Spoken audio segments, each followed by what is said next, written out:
Chapter 221, Giving You a Chance, Yet You Prove Useless. Plus, Turn Off Reset. Chapter 221, Giving You a Chance, Yet You Prove Useless. Shangguanhao dominated alone, plotting to turn Heavenly Sword City into the private domain of the Shangguan family. Such actions had undoubtedly stirred discontent among many nascent soul cultivators. Shangguanhao's mysterious disappearance was, paradoxically, a stroke of luck for the Majestic Sword sect. However, appearances still had to be maintained. After all, Shangguanhao was a nascent soul elder of the Majestic Sword sect. The sudden disappearance of such a distinguished elder demanded an explanation, from top to bottom. Chu Xian greeted Sun Zhao with a formal bow. He Liang, greets fellow Daoist Sun. Sun Zhao chuckled, no need for such grand gestures. He introduced, this is Zhao Qian, fellow Daoist Zhao, also an alchemist. Sir the novelfire.net website on Google to access chapters of novels early and in the highest quality. Chu Xian also bowed to her. Zhao Qian, if he remembered correctly, was once the Dao companion of Shangguanhao. But now, she seemed quite close to Sun Zhao, her attitude clearly warm and intimate, indicating she had moved on. This was normal among cultivators. After all, cultivators lived much longer than mortals. If a Dao companion died, one simply found another. Chu Xian bowed again. May I know why fellow Daoist Sun has graced my threshold today? Sun Zhao smiled. This place is not suitable for speaking. Please, Master He, let's move to the third floor private room in the Pill Pavilion. I have prepared it already. Moments later, in the private room on the third floor of Pill Pavilion, the three of them sat facing each other. Sun Zhao then spoke. Master He, are you familiar with the Heavenly Lifespan Pill? Chu Xian nodded slightly. Of course. The Heavenly Lifespan Pill is a pill of the deity transformation stage, which can extend one's lifespan by 300 years. It is indeed a precious elixir that prolongs the life of great deity transformation beings. Sun Zhao continued, do you know how to concoct this Heavenly Lifespan Pill? Chu Xian smiled, continuing, the process of making the Heavenly Lifespan Pill is extremely intricate. First, one must concoct the Lifespan Pill of the Golden Core stage, then reforge the Lifespan Pill to make the Earth Lifespan Pill of the Nascent Soul stage. Only after reforging the Earth Lifespan Pill can one finally concoct the Heavenly Lifespan Pill. On average, 100 Lifespan Pills yield only one Heavenly Lifespan Pill. Sun Zhao clapped his hands. Exactly. I have come in person to request that you, fellow Daoist He, concoct the Heavenly Lifespan Pill. Of course, as a Golden Core stage alchemist, you only need to complete the first step, which is the concoction of the Lifespan Pill. He smiled. This is a task assigned by the Reincarnation Tower. Should you do well, nascent soul spiritual items, soul transformation techniques, and various magic treasures are yours to choose from. Chu Xian raised an eyebrow. The Reincarnation Tower? From Shangguanhao's memories, he knew that the Reincarnation Divine Church controlled an extraterritorial battlefield, where a Reincarnation Tower was established. The tower housed cultivators from the Reincarnation Divine Church, possibly nascent soul or even deity transformation cultivators. This particular extraterritorial battlefield's Reincarnation Tower was guarded by the true Master Qiansong deity, a transformation cultivator. Is it true Master Qiansong who needs the Heavenly Lifespan Pill? Chu Xian pressed. Sun Zhao smiled affirmatively. Indeed. All alchemists must go to the Reincarnation Tower, with materials supplied by true Master Qiansong, so there's no need to worry about failing the pill concoction, he explained. If you handle this well, you're certain to win true Master Qiansong's favor. You might even be taken as a direct disciple by that deity transformation grand cultivator. True Master Qiansong's disciples, like Yin Zhongyu and Ming Rui, are they not among the elite of the nascent soul cultivators? Fellow Daoist Zhao Qian here has already planned to join. Would you, fellow Daoist He, be willing to contribute? Chu Xian appeared troubled. I indeed wish to make an appearance before true Master Qiansong, but unfortunately, my skills in the Tao of alchemy are mediocre, not yet sufficient to concoct the Lifespan Pill. Hearing Chu Xian's words, Sun Zhao was somewhat surprised. Such a golden opportunity to appear before a golden core cultivator, and Chu Xian was declining? He had visited several alchemists who were all very eager. Sun Zhao invited him several more times, but seeing Chu Xian still hesitant and worried about his insufficient alchemical skills slowing down the progress of the heavenly lifespan pill, he eventually gave up. Zhao Qian looked at Chu Xian with a hint of disdain, though she hid it well and did not show it on her face. In her view, Chu Xian was overly cautious, missing out on such a great opportunity. Such chances were rare, once in 100 years. Giving you a chance, yet you prove useless. Sun Zhao sighed lightly. It's a pity, fellow Daoist he, perhaps you do not realize, but you just missed a great opportunity. Zhao Qian did not say much. In her view, she and Chu Xian were clearly on different paths. As long as she did well in the task, she would soon become a favorite by true Master Qiansong's side. Perhaps she could even receive the true teachings of Master Qiansong's alchemy and become a disciple of that grand cultivator. By then, she would truly be a phoenix that has ascended from a sparrow. Chu Xian gave a bitter smile. I really am insufficient in my skills and dare not undertake such a heavy responsibility. I must take my leave. With that, he turned and left. After his departure, Sun Zhao took a sip of tea and casually asked, Qianer, how do you rate that man's skills in alchemy? Zhao Qian tapped the table thoughtfully before responding, I have seen his pills. He seems to have not long embarked on the path of alchemy, with many failures.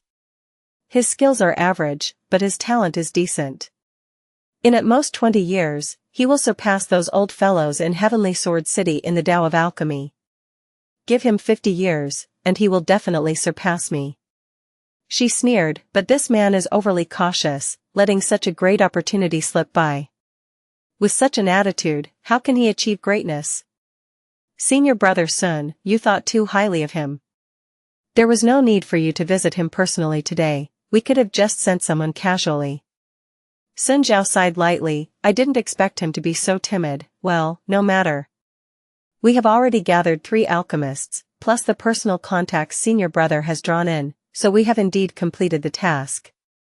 Sun Zhao grinned, Qianer, would you like to discuss alchemy with me? Zhao Qian covered her mouth and giggled, naturally, let's go to my place. We'll discuss on the cold jade bed that old geezer Shangguan Hao bought for me. Laughing heartily, Sun Zhao, with an arm around Zhao Qian's slender waist, also left the pill pavilion. Blue Star. Chu Xian lay on a soft chair, his understanding now clear. Recently, there had always been those who covertly observed him among other alchemists, likely gauging their talent in the Tao of alchemy. Memories of Shangguan Hao flickered through Chu Xian's mind, causing him to shake his head repeatedly. The concoction of the heavenly lifespan pill seemed merely a pretense. Those alchemists who went to the reincarnation tower would probably soon become fodder for true Master Qiansong. Previously, true Master Qiansong had only consumed those with superior spiritual bodies. Why would he now target alchemists? Nevertheless, true Master Qiansong was a notorious cannibal. How could Chu Xian concoct pills for such a person? Moreover, he had stolen the Taotai tree seed and killed Yun Zhongyu and Ming Rue. Although he possessed the essence blood jade pendant, which could conceal his destiny, being so close to true Master Qiansong in the reincarnation tower risked exposure. No matter how he thought about it, he should not go. As for nascent soul spiritual items, soul condensation techniques, and various magic treasures, he would eventually obtain them without taking such risks. Wait a bit longer, and a top soul condensation technique will come without haste. With a calm mind, Chu Xian continued his cultivation of the great protective golden will scripture and other practices. Chapter 222, The Auction in Heavenly Sword City, at the Pill Pavilion. Early morning found Chu Xian as usual, arriving early at the shop he had rented. After brewing himself a pot of tea, he lay back in a wicker chair to browse through alchemical texts. A young figure hurried over. Master He. I'm here, the young cultivator chuckled, Master He's always so early. Just in time, little Zhe, Chu Xian said casually. I'm going to stroll around other parts of Pill Pavilion. You can mind the shop for me. Yes, the young cultivator replied respectfully. Chu Xian's reputation as the cultured and elegant master he was well established. Coupled with his first-rate alchemical skills and exquisite techniques, many cultivators desired to serve him in exchange for some medicinal pills. Chu Xian did not choose mid- or late-stage golden core cultivators as they were strong and difficult to control. He only selected from those at the early stage of golden core, ultimately choosing this young early-stage golden core cultivator named Heze. Heze hailed from Holy Sound Star, where the celestial Sound Zen temple was located, and was a golden core cultivator from a minor sect called Longevity View. When the Reincarnation Divine Church distributed battlefield tokens, Heze was extremely lucky. A token had appeared hundreds of zhang away from him. He obtained the battlefield token effortlessly and thus came to the extraterritorial battlefield. However, in this extraterritorial battlefield, golden core cultivators were common, and early-stage golden core cultivators were at the very bottom of the hierarchy. Since arriving in Heavenly Sword City, Heze had always been cautious, never venturing too far from the city. Even when going out to clear ancient beast carcasses, he always went in the company of trustworthy cultivators. He was exceptionally prudent and careful. Chu Xian valued him for his weak strength and cautious nature, assigning him to handle tedious affairs. For instance, when Chu Xian went out to purchase alchemy materials, he would have Heze mind the shop. Moreover, Chu Xian's fame had spread widely, attracting cultivators from cities like Righteous Dao City, Majestic Sword City, and Celestial Sound City, all of whom came specifically to request his alchemical services. With so many cultivators visiting at different times, Chu Xian couldn't possibly handle each request personally. These requests were taken care of by Heze. Since Heze's arrival, Chu Xian had become even more leisurely, something he quite enjoyed. Master He. Do you know there's been a major event recently? Heze suddenly exclaimed. Chu Xian raised an eyebrow. What's the matter? Heze excitedly reported, it seems you haven't heard yet. I heard from others that in a few days, the Heavenly Sword City is going to host a large-scale auction. Elder Ximen of the Majestic Sword sect will personally preside over it. Chu Xian's interest was piqued. What kinds of items will be auctioned? Heze thought for a moment. Nascent soul spiritual items. Top-tier soul condensation techniques. High-grade magic treasures. Premium cultivation manuals. A lot of things, really. Do you have an interest as well, Master He? I'll go and gather some detailed information for you and bring it back soon. Chu Xian's eyes lit up. Indeed, fortune favors the bold. Finally, there was news about a top-tier soul condensation technique. Although acquiring it through auction might cost more spirit stones, that was not a concern. He had some savings, and if he could directly purchase the technique, there would be no need for further conflicts. He mainly disliked strife, not because it might lead to injury, reveal his secrets, or bring unwanted trouble, but simply because he preferred peace. His identity as master he was perfect for making money, and few would question where his spirit stones came from. After all, an alchemist was synonymous with wealth. Chu Xian smiled and nodded. Little Zhe, I appreciate it. Heze thumped his chest. Don't worry, Master He. You are my patron, and I am happy to serve you. I'll go and ask the cultivators from the Majestic Sword sect about what will be at the auction. Chu Xian nodded and watched him leave. As time passed, the number of cultivators in Pill Pavilion gradually increased, and Chu Xian heard many of them excitedly discussing the upcoming grand auction. Indeed, for golden core cultivators, nothing could draw their attention more than nascent soul spiritual items. As for soul condensation techniques, those were secondary. Even if it was a lower-tier technique, what did it matter? As long as one could advance to nascent soul, they could dominate over golden core cultivators. And as for comparisons with other nascent soul cultivators, if he didn't compare, there was no issue. In such an atmosphere, the whole of Heavenly Sword City came alive. Chu Xian, lounging in his wicker chair, even saw many monks from the Celestial Sound Zen Temple arriving at Pill Pavilion. Clearly, the news of Heavenly Sword City hosting a grand auction had spread like wildfire to Celestial Sound City under the control of the monastery.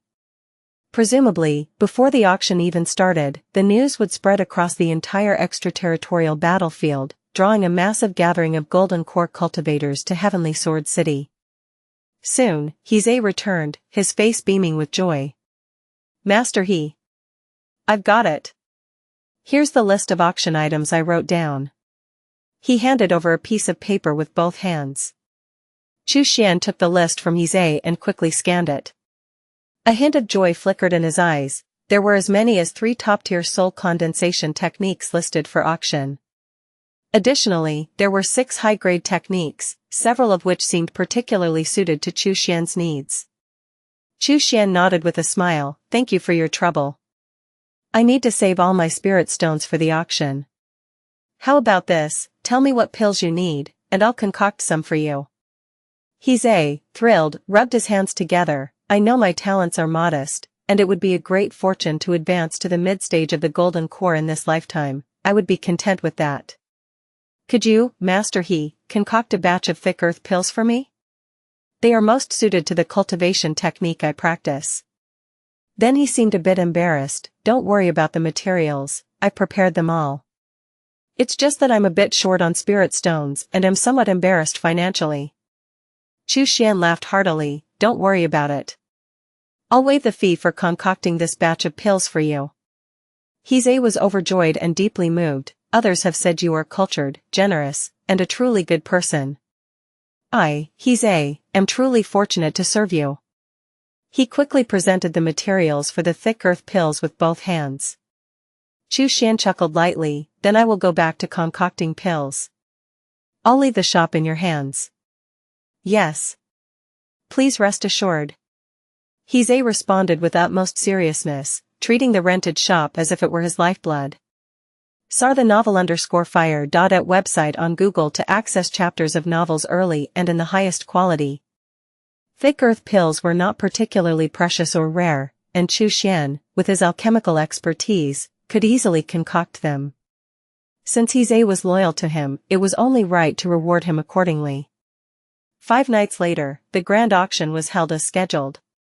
Chu Xian, accompanied by Ximen, arrived at the venue. At the entrance, the guard cultivators typically checked each cultivator's spirit stones to see if they met the standards for entry. However, recognizing Chu Xian as a famously skilled alchemist from the city, they allowed him entry without question. An alchemist was hardly a pauper. Thus, Chu Xian easily entered the auction house. With his identity as an alchemist, he was treated with respect wherever he went. Upon revealing his status, he was even invited to a private room with a one-way transparent wall facing the auction stage. Chu Xian could clearly see everything on the auction stage, but those outside couldn't see him. Chu Xian sat down contentedly, waiting for the auction to begin. Ximen, on the other hand, was wide-eyed and full of wonder as he looked around and touched everything in the private room. It was his first time at such an event. Being just a low-level golden core cultivator, he had much to learn. Chapter 223, Blood Demon Soul Condensation Technique plus Turn-Off Reset. Chapter 223, Blood Demon Soul Condensation Technique. Wow, that woman is stunning. Who is she? Ximen peered through the one-way glass, noticing a few figures escorting someone into the auction hall. Chu Xian glanced over, his eyebrows lifting in recognition. Among those figures, he recognized Sun Zhao and Zhao Qian. There was also a composed middle-aged man, likely Wu Shang. The man walking in front, with silver at his temples, was clearly identifiable as the nascent soul elder of the majestic sword sect who governed this heavenly sword city, Ximen Changqing. Yet, Ximen Changqing, walking alongside the icy beauty, cautiously remained a half-step behind her. Could she be the one who, according to rumors in Heavenly Sword City, supplied the auction items? It seemed likely she was Leng Hanshuang, the saintess of the Reincarnation Divine Church. Leng Hanshuang. It said she's born with earth-grade spirit root and spirit body. Ximen whispered, intrigued by the gossip. Though her talents fall slightly short of the Holy Son of the Reincarnation Divine Church, Situ Kong, her perfectly matched spirit root and body allow her cultivation speed to keep pace without lagging. Chu Xian pondered this information. He wasn't sure of the exact nature of Leng Hanshuang's spirit root and body, or whether they suited his needs. As they mused, the doors to the auction hall thundered shut. The lights dimmed, and beams of light converged on the auction stage. A woman in a tight-fitting red pleated dress gracefully ascended the stage. Presenting the first auction item, she announced. A nascent soul spiritual item, the gold crumble mud. The crowd gasped in shock. A nascent soul spiritual item right from the start? This auction was truly unprecedented. Master He, your tea is ready, He announced, bringing over a teapot and cup, brewing a new spiritual tea that Chu Xian had acquired called mist-gazing flower. As it brewed, a dense fog rose, with the silhouette of a flower faintly visible within, hence its name. Chu Xian had few hobbies, but he was particularly fond of tea tasting. He planned to acquire some seeds of this mist-gazing flower to plant on Blue Star. While Chu Xian savored his tea, the gold crumble mud was purchased by a late-stage golden core cultivator for a staggering 130,000 small spirit stones. 130,000 small spirit stones. That's an outrageous price, He remarked, wide-eyed. He had never seen such an enormous sum of spirit stones in his entire life. Chu Xian chuckled, explaining to He the dynamics of the auction market. Low-grade magic treasures usually go for about 10,000 small spiritual stones. Mid-grade ones need around 40,000. Nascent soul spiritual items, being rare, typically fetch around 90 to 100,000 small spiritual stones in previous years. This jump to 130,000 might indicate someone deliberately driving up the price in the shadows. He, still puzzled, asked, Master He, aren't you going to bid for the nascent soul spiritual items? Chu Xian casually replied, gold crumble mud is one of the more impactful nascent soul spiritual items. With so many people eagerly competing for it, how could I possibly outbid them? Let fate decide.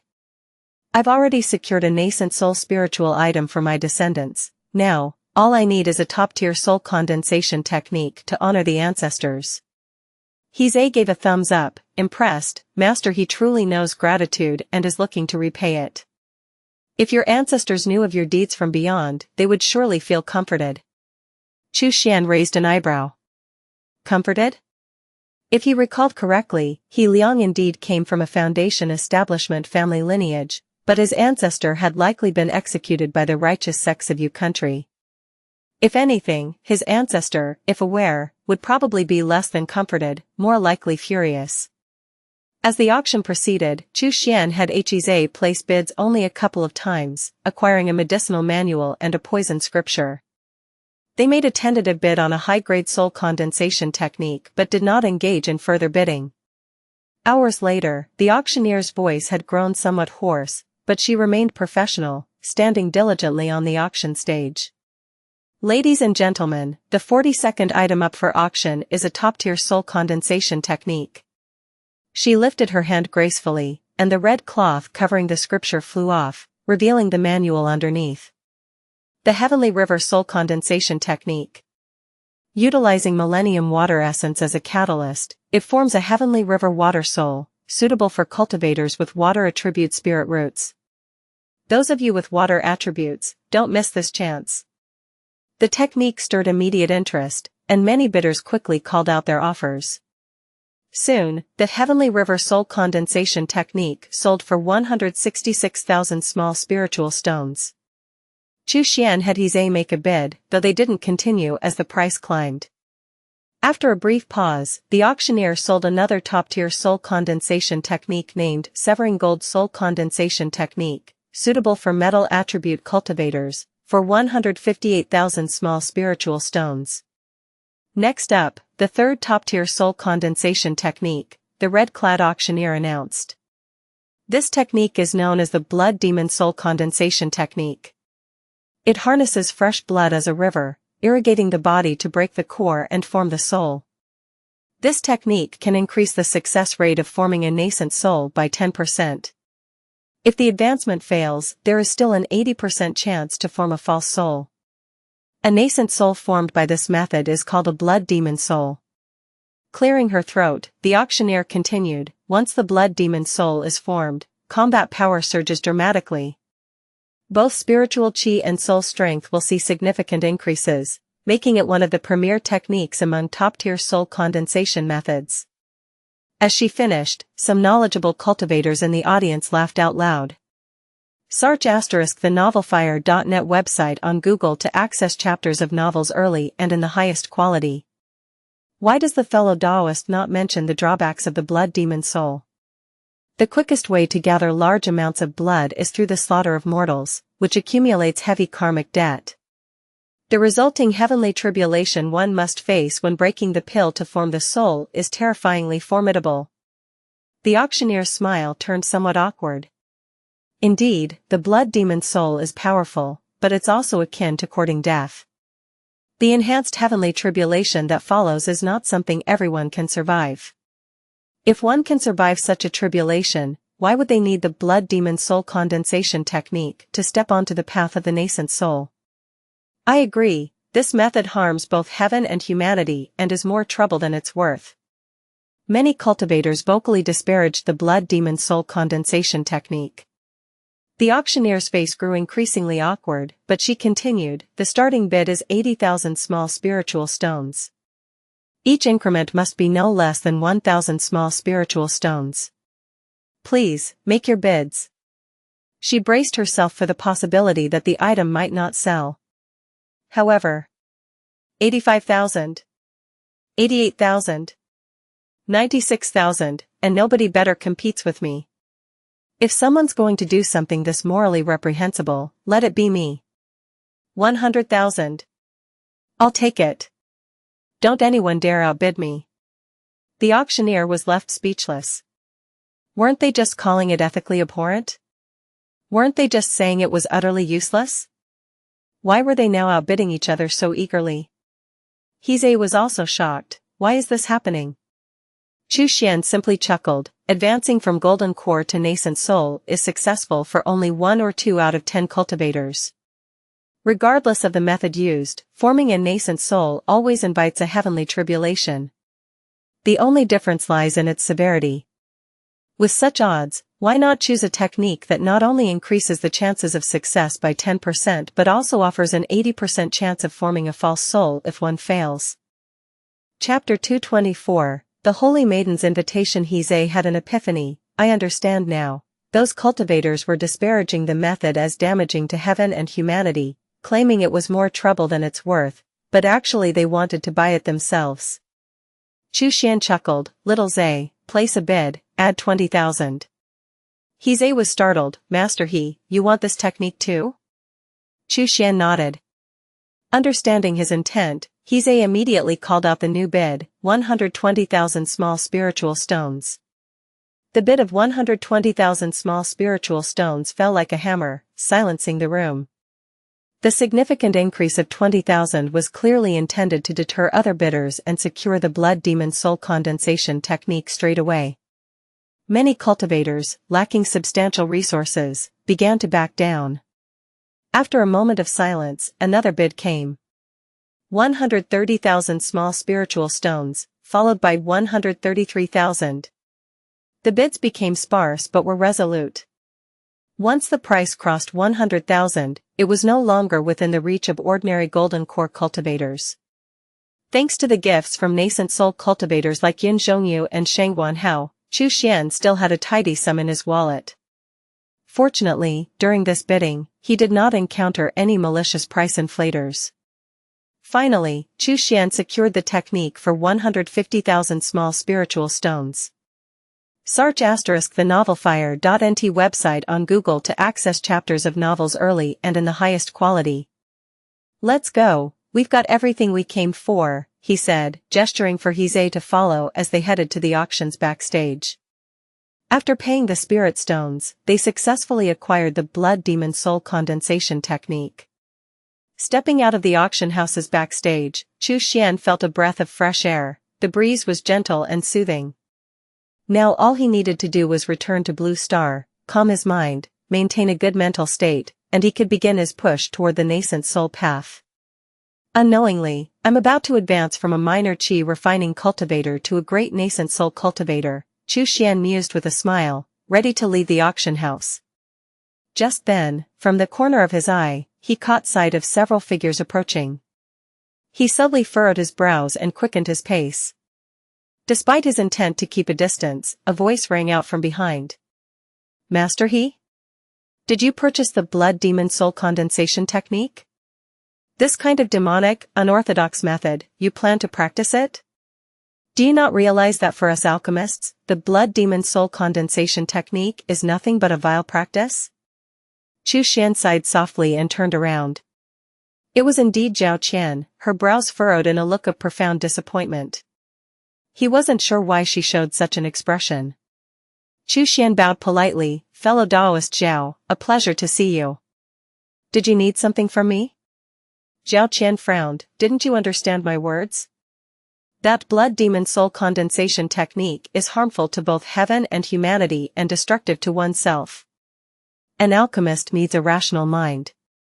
If you attempt to use this method to form your soul, your future success rate in alchemy will plummet. Don't waste your talents. Chu Xian offered a mild smile. My natural talent for cultivation is not great. Acquiring the blood demon soul condensation technique was a choice made out of necessity. You, fellow Daoist Zhao, have been favored by true Master Tianzong in the Reincarnation Tower for your pill concoction skills, yet you do not understand the predicaments of others. He had heard of Zhao Qian's outstanding performance in the Reincarnation Tower, highly regarded by true Master Tianzong, who frequently involved her in alchemy and even considered taking her as his disciple. Zhao Qian snorted coldly. During my time concocting lifespan pills in the Reincarnation Tower, I've come to appreciate even more the value of talent for alchemy. He Liang, do not squander the gifts granted by heaven. Seeing Chu Xian's indifferent response, Zhao Qian shook her head as if witnessing the decline of a talented alchemist. Are you the alchemist He Liang? A cold voice interrupted. Chu Xian inwardly frowned but maintained a composed exterior as he faced the newcomer with a polite bow. Indeed, I am He Liang. May I know who I am addressing? Leng Hanshuang approached, flanked by Wu Shang and Sun Zhao. She did not respond to Chu Xian's question but instead spoke on her own terms. Your talents in alchemy have reached the ears of Uncle Master Tianzong. He often says that the most important thing in alchemy is talent. If you were to come to the Reincarnation Tower and train under him, you might become a leading figure in the world of alchemy. Chu Xian's heart skipped a beat before calming down. It seemed his occasional failures in alchemy had drawn too much attention. It was not entirely good news. Being noticed by a man-eating monster like true Master Tianzong made his skin crawl. Leng Hanshuang added nonchalantly, the blood demon soul condensation technique you've acquired is not something commendable. If you agree to come to the Reincarnation Tower to concoct pills for Uncle Master Tianzong, he can naturally provide a top-tier soul condensation technique without any side effects. I'm about to head to the Reincarnation Tower with Zhao Qian. If you agree, I'll take you with us. Having spoken, Zhao Qian, Sun Zhao, Wu Shang, and the others all turned their gazes toward Chu Xian, awaiting his response. Though he did not know the identity of the woman, it was clear from the entourage of Sun Zhao and Wu Shang that she was a figure of high stature. Chu Xian sighed inwardly. Shaking his head with a rueful smile, he said, my skills are limited and shallow, I dare not concoct pills for true Master Tianzong. I fear I might delay the progress of the heavenly lifespan pill. Thank you for your generous offer. Leng Hanshuang's eyebrows knitted tightly together, her face settling into a cold expression. Wu Shang scoffed, you alchemists truly lack worldly wisdom. The Holy Maiden herself has extended an invitation, and yet you dare to refuse? Chu Xian appeared terrified, trembling slightly, the Holy Maiden herself? He reiterated earnestly, every word I spoke is true, I truly fear delaying the heavenly lifespan pill's progress. Wu Shang seemed ready to speak further, but Leng Hanshuang waved him off, if he refuses the opportunity we offer, let it be. Let's go. With that, she strode forward decisively. Zhao Qian cast a brief glance at Chu Xian and then looked away. She felt as if He Liang now belonged to a different world. From this moment on, she would become a disciple of true Master Tianzong, soaring through the heavens like a phoenix. Her nascent soul stage was just within reach. And He Liang? He would likely remain a mere golden core stage alchemist for life. Unable to contain his curiosity, Heze asked, "Why would you not accept the chance to concoct pills for true Master Qiansong? Would that not be a great opportunity?" Chu Xian smiled. "For Zhao Qian and others, alchemy is of utmost importance. For me, it is but a minor technique on the path of cultivation. If priorities are reversed, wasting precious time, how can one hope to achieve longevity?" Heze paused, struck by an epiphany. "Let's go," said Chu Xian, watching their retreating figures with an indifferent expression. "Yes," Heze nodded. As they neared his dwelling, Chu Xian spoke again. "Heze, I plan to enter seclusion for a while, suspending my alchemy. You need not follow me during this time." Heze, taken aback, asked, "Master He, do you no longer require my service?" Chu Xian chuckled, "I merely have no need for assistance temporarily as I prepare to advance to the nascent soul stage, where life and death are uncertain." Quick to respond, Heze exclaimed, "A person as good as you will surely succeed in forming your nascent soul. And when that time comes, make sure Zhao Qian sees clearly that your decision was the right one. I'll keep watch over your shop and note all those who come seeking your alchemy. I'll be waiting for the day you emerge from seclusion." Chu Xian smiled faintly. "Well, you'd better take care and still be alive when I come out." "Of course. With the thick earth pill you concocted, I will definitely break through to the mid-stage of the golden core. Rest assured." Heze patted his chest, full of spirited determination. Chapter 225, Nascent Soul Tribulation. Blue Star. There existed a colossal blood pool amidst the vast and boundless icy plains, its contents now frozen solid. Seated upon this frozen expanse was Chu Xian. He had chosen this location to meditate, utilizing the biting cold winds to temper his spirit. The tribulation faced by a golden core cultivator attempting to break through to the nascent soul stage is the first heavenly ordeal encountered on the path of cultivation, yet it is by no means the last. Each subsequent breakthrough brings with it a tribulation, each more daunting than the last. Those who transcend these tribulations may revel in centuries of freedom and growth, those who fail are reduced to ash, their paths utterly extinguished. This struggle against fate for the pursuit of immortality is truly rooted here. Chu Xian had been sitting motionlessly for a month. Rather than achieving calm, his state of mind had become increasingly turbulent. Memories of pursuits, evading hunters, slaying for treasures, and hiding among the masses, all these recollections, like silt lying at the bottom of a river, normally lay buried deep within the recesses of the soul. Yet, at critical moments like these, when striving for higher realms, even the slightest disturbance could stir them up, thoroughly upheaving the tranquility of his heart. Many cultivators have perished during their tribulations, overwhelmed by inner demons halfway through the ordeal. Chu Xian examined his conscience, confident in his actions guided by clear insight, free from such inner demons. Nonetheless, he meticulously reviewed his past once more. A year later, Chu Xian's mindset had become like an ancient well, deep, cold, and utterly still, without a ripple. He knew he was ready. With a casual flick, he tapped his storage bag. Items such as the soul-breaking spike, gold crumble mud, and core transforming paste, all nascent soul spiritual objects, aligned neatly before. The process of advancing to the nascent soul stage involved breaking the golden core to form the nascent soul. The moment the golden core shatters, the formation of the nascent soul is almost guaranteed. And as soon as the nascent soul forms, the heavenly tribulation follows immediately, leaving no time for rest. See the novelfire.net ** website on Google to access chapters of novels early and in the highest quality. Chu Xian swallowed 3 soul-breaking spikes. Guided by his spiritual qi, the spike shot towards his spiritual sea. Clang! The soul-breaking spike violently struck the golden core. Despite the force of impact, the golden core, incredibly resilient, showed no sign of damage. Clang! Clang! Clang! Once. Twice. Thrice.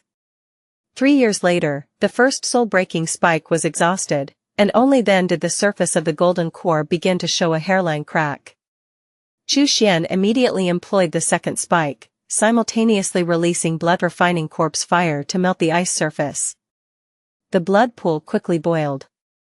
Following the methods of the blood demon soul condensation technique, the blood swirled around Chu Xian, eventually rushing into his body.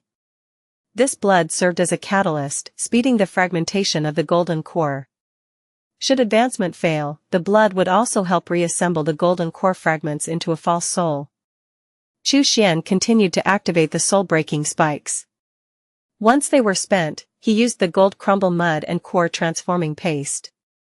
Time flew by, and 30 years later, Chu Xian found himself with only a bottle of core transforming paste left. By then, the surface of his golden core was riddled with cracks, ready to shatter from the slightest impact. From within, a faint blood light began to emerge. With a mere pulse of spiritual qi, Chu Xian shattered the golden core completely. The fragments fell into the depths of his qi sea, transforming back into spiritual qi. The soul core in his sea of spiritual sense also burst at this moment. A vaguely formed, blood-colored figure suddenly appeared. This was the nascent soul. In an instant, Chu Xian's aura surged tremendously. His consciousness swept out like a vast river, easily sensing everything within 1,000 li. If he extended his consciousness without restraint, he could perceive everything within 3,000 li, unless another nascent soul cultivator was present, which would diminish his sensory range. Before Chu Xian could revel in his success, the sky unexpectedly darkened with clouds that appeared out of nowhere. In moments, the bright sky turned pitch black. Flickers of lightning hinted at the brewing heavenly tribulation. The extraordinary creatures of the ice plains fled in terror, directionless like headless flies. Chu Xian looked up at the dark heavens, contemplating the increasingly oppressive tribulation. Normally, a nascent soul tribulation comprised 3 strikes. If one's misdeeds were many, these strikes would be terrifyingly enhanced. If a deity transformation cultivator intervened, the tribulation would escalate to levels even they couldn't withstand. Thus, heavenly tribulation was always a fearsome topic among cultivators. Now, the first strike of the heavenly tribulation was ready to descend. It seemed poised to strike at any moment. Chu Xian snorted coldly, and 3 golden wheels of merit rose behind his head. In an instant, golden light burst forth, an exotic fragrance filled the air, and the sounds of Zen chanting resonated, marking him as divine, as sacred. The heavenly tribulation that was about to strike froze in place, as if a sneeze, ready to be released, was suddenly stifled by a covered mouth. For over 300 years, I, Chu Xian, have devoted myself diligently. I've abolished tyranny, fostered peace, punished evil, promoted virtue, aided humanity, and saved people from disasters. With such great merit, why does the heavenly tribulation press so insistently upon me? Chu Xian stood proudly, facing the dazzling lightning, and commanded, "Roll back." The tribulation retracted instantly. Even the subsequent strikes vanished without a trace. In no time, the dense ink-like clouds dissipated entirely, and the thunder that roared and surged vanished in the blink of an eye. Suddenly, a golden cloud appeared on the horizon. Tiny raindrops fell from the sky, streaming directly towards Chu Xian, who stood unresisting, simply enjoying the downpour. Heavenly Daodu. After a brief immersion, he recognized what this was. Heavenly Daodu. It was said to be a divine gift bestowed upon those of great virtue and destiny when they ascended to a higher realm. This essence was a highly concentrated spiritual qi, even akin to the legendary immortal qi. Absorbing the heavenly Daodu, it was expected that one's realm would soar through several minor levels without mishap, aiding the cultivator in smoothly navigating the awkwardness of ascension and reaching the middle phase directly. Chu Xian closed his eyes to comprehend this gift. He immediately felt a warm surge throughout his body, as if endless strength flowed through his veins, bones, and muscles. His spirit sea expanded wildly, even to the point of aching. Most crucially was the nascent soul. In the early stages, a cultivator's nascent soul would be blurry, its features indistinct. But now, Chu Xian's nascent soul rapidly became vividly clear, as tangible as another Chu Xian himself. After a long while, the heavenly Daodu dissipated. Chu Xian reopened his eyes. With a mere thought, his body vanished from the spot and reappeared atop a pine tree 100 zhang away. A nest of squirrels, secretly watching from the treetop, was startled by his sudden appearance, falling into the snow below and feigning death. Such was the paramount ability of a nascent soul cultivator. Teleportation. Chu Xian laughed heartily, turned, and departed. Chapter 226, The Great Extinguishing Thunder Fist plus Turn-Off Reset. Chapter 226, The Great Extinguishing Thunder Fist. Chu Xian lay on a soft velvet chair, introspecting his inner being. Over the boundless sea of qi, his small nascent soul sat quietly in meditation. Threads of spiritual qi, fine and slender, wound around the nascent soul, gradually enhancing its strength. The nascent soul, after all, was the ultimate condensation of spiritual qi.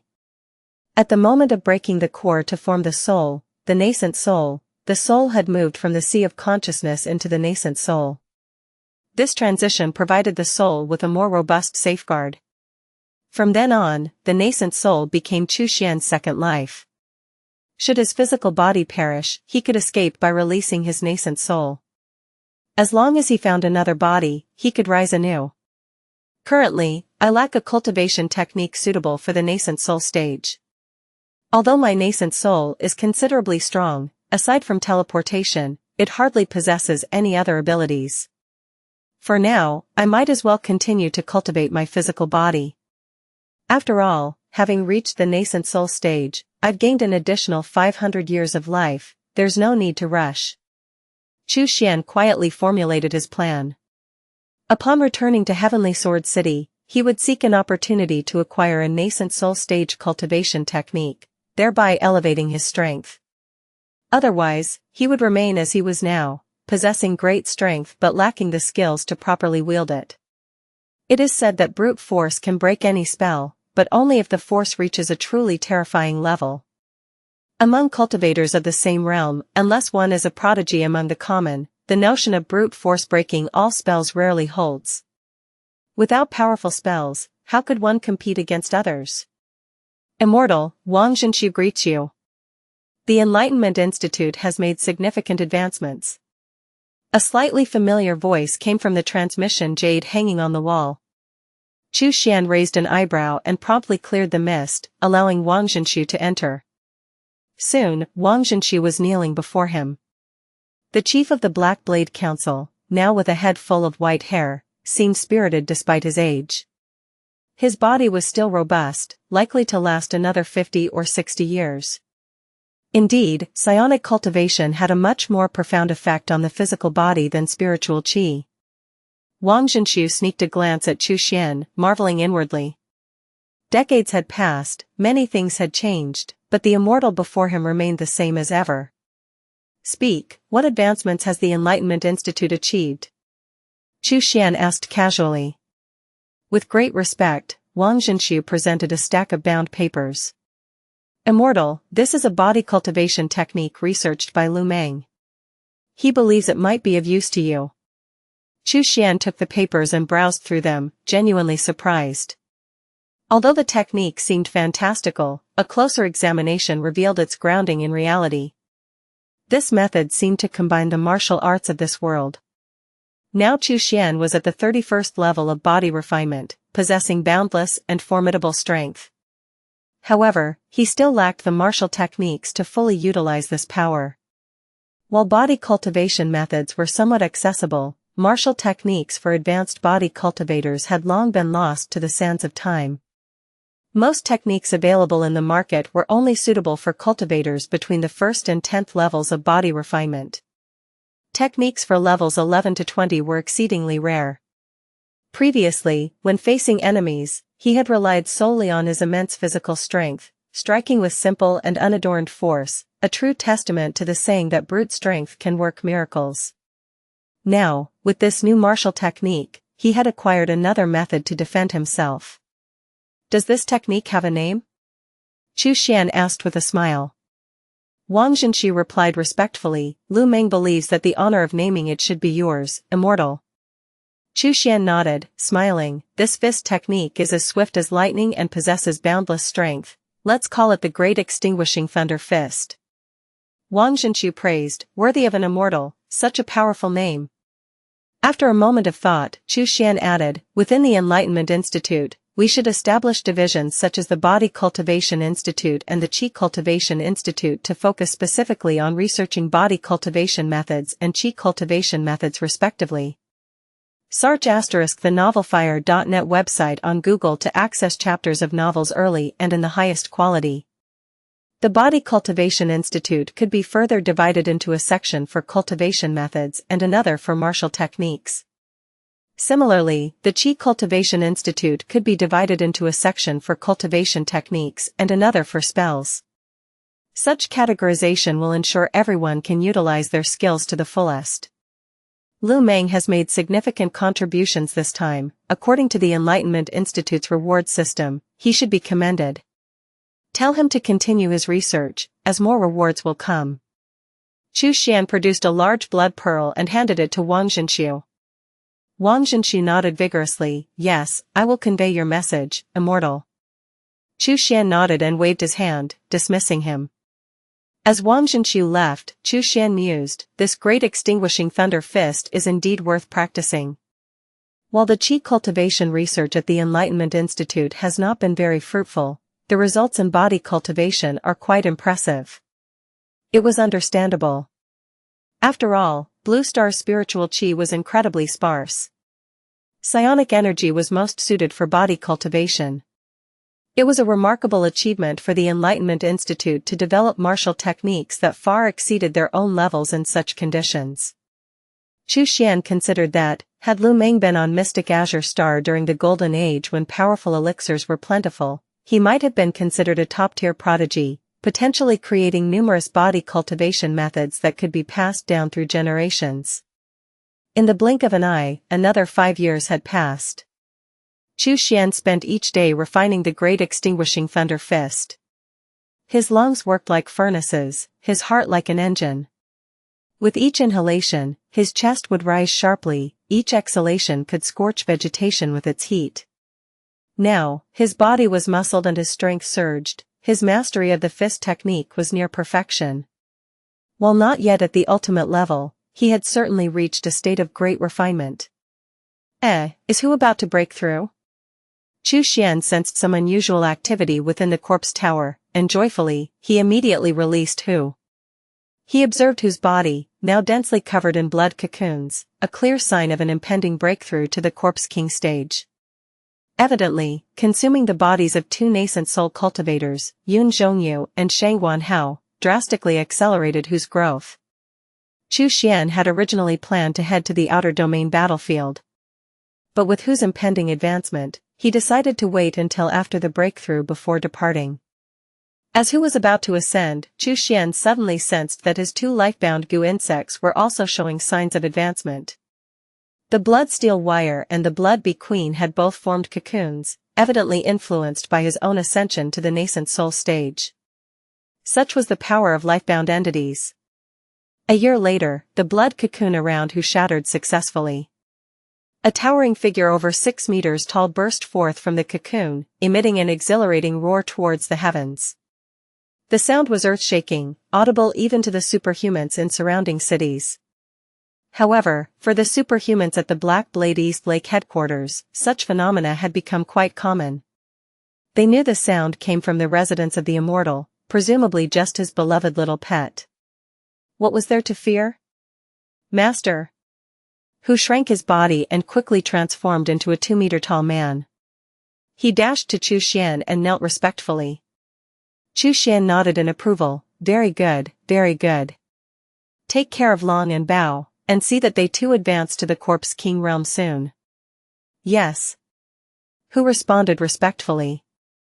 Now as a Corpse King, his speech was smooth and fluent, no longer hesitant. At that moment, the cocoons of the blood steel wire and the blood bee queen also shattered. The blood steel wire emerged affectionately from Chu Xian's palm, and the blood bee queen peeked out before shyly retreating back into her cocoon. Chapter 227, The Great Tao of the Nascent Soul Plus, Turn Off Reset. Chapter 227, The Great Tao of the Nascent Soul. Chu Xian pondered the blood steel wire, contemplating its limitations. Even though he had refined it into his life-bound goo insect, it was merely being dragged along by his progress. Currently, the blood steel wire wasn't of much use to him. In the future, he would need to keep an eye out for goo insect essence blood suitable for both the blood steel wire and the blood bee queen. With the right essence blood, their realms could rapidly ascend, making them as effective as a corpse king or a ghost king. With a thought, Chu Xian beckoned with his hand, and the evil soul chain appeared beside him. This magic treasure, bound to his life, could unleash 120% of his combat power. However, limited by its materials, its current power had significantly diminished. This treasure too needed better materials to be suitable for battles between nascent soul cultivators. Becoming a nascent soul cultivator suddenly requires so much, everything must be done slowly, step by step, replacing each item, Chu Xian mused, unfazed by the daunting task ahead. After all, he had some funds. He'd start by buying what was necessary. If purchasing proved impossible, or if someone prevented him from buying, he'd simply go and demand what he needed. Surely, there were kind-hearted people willing to gift him what he required. Maybe they'd even be willing to give him everything they had, inside and out. Heavenly Sword City. Chu Xian once again approached the gates of this fortress city. Previously, being cautious, he had not stayed in his cave dwelling but had instead left Heavenly Sword City to find a cave outside. He had to go to Blue Star to save time. The heavenly tribulation only occurred once. Since it had appeared on Blue Star, it wouldn't manifest again in the outer domain battlefield. If he had broken through from his cave dwelling within Heavenly Sword City without triggering the heavenly tribulation and yet advanced to the nascent soul stage, it would have certainly raised many eyebrows. After all, who ever heard of advancing to the nascent soul stage without facing the heavenly tribulation? As for breaking through outside the city, that didn't matter. The battlefield beyond was vast, and not everyone could witness the heavenly tribulation.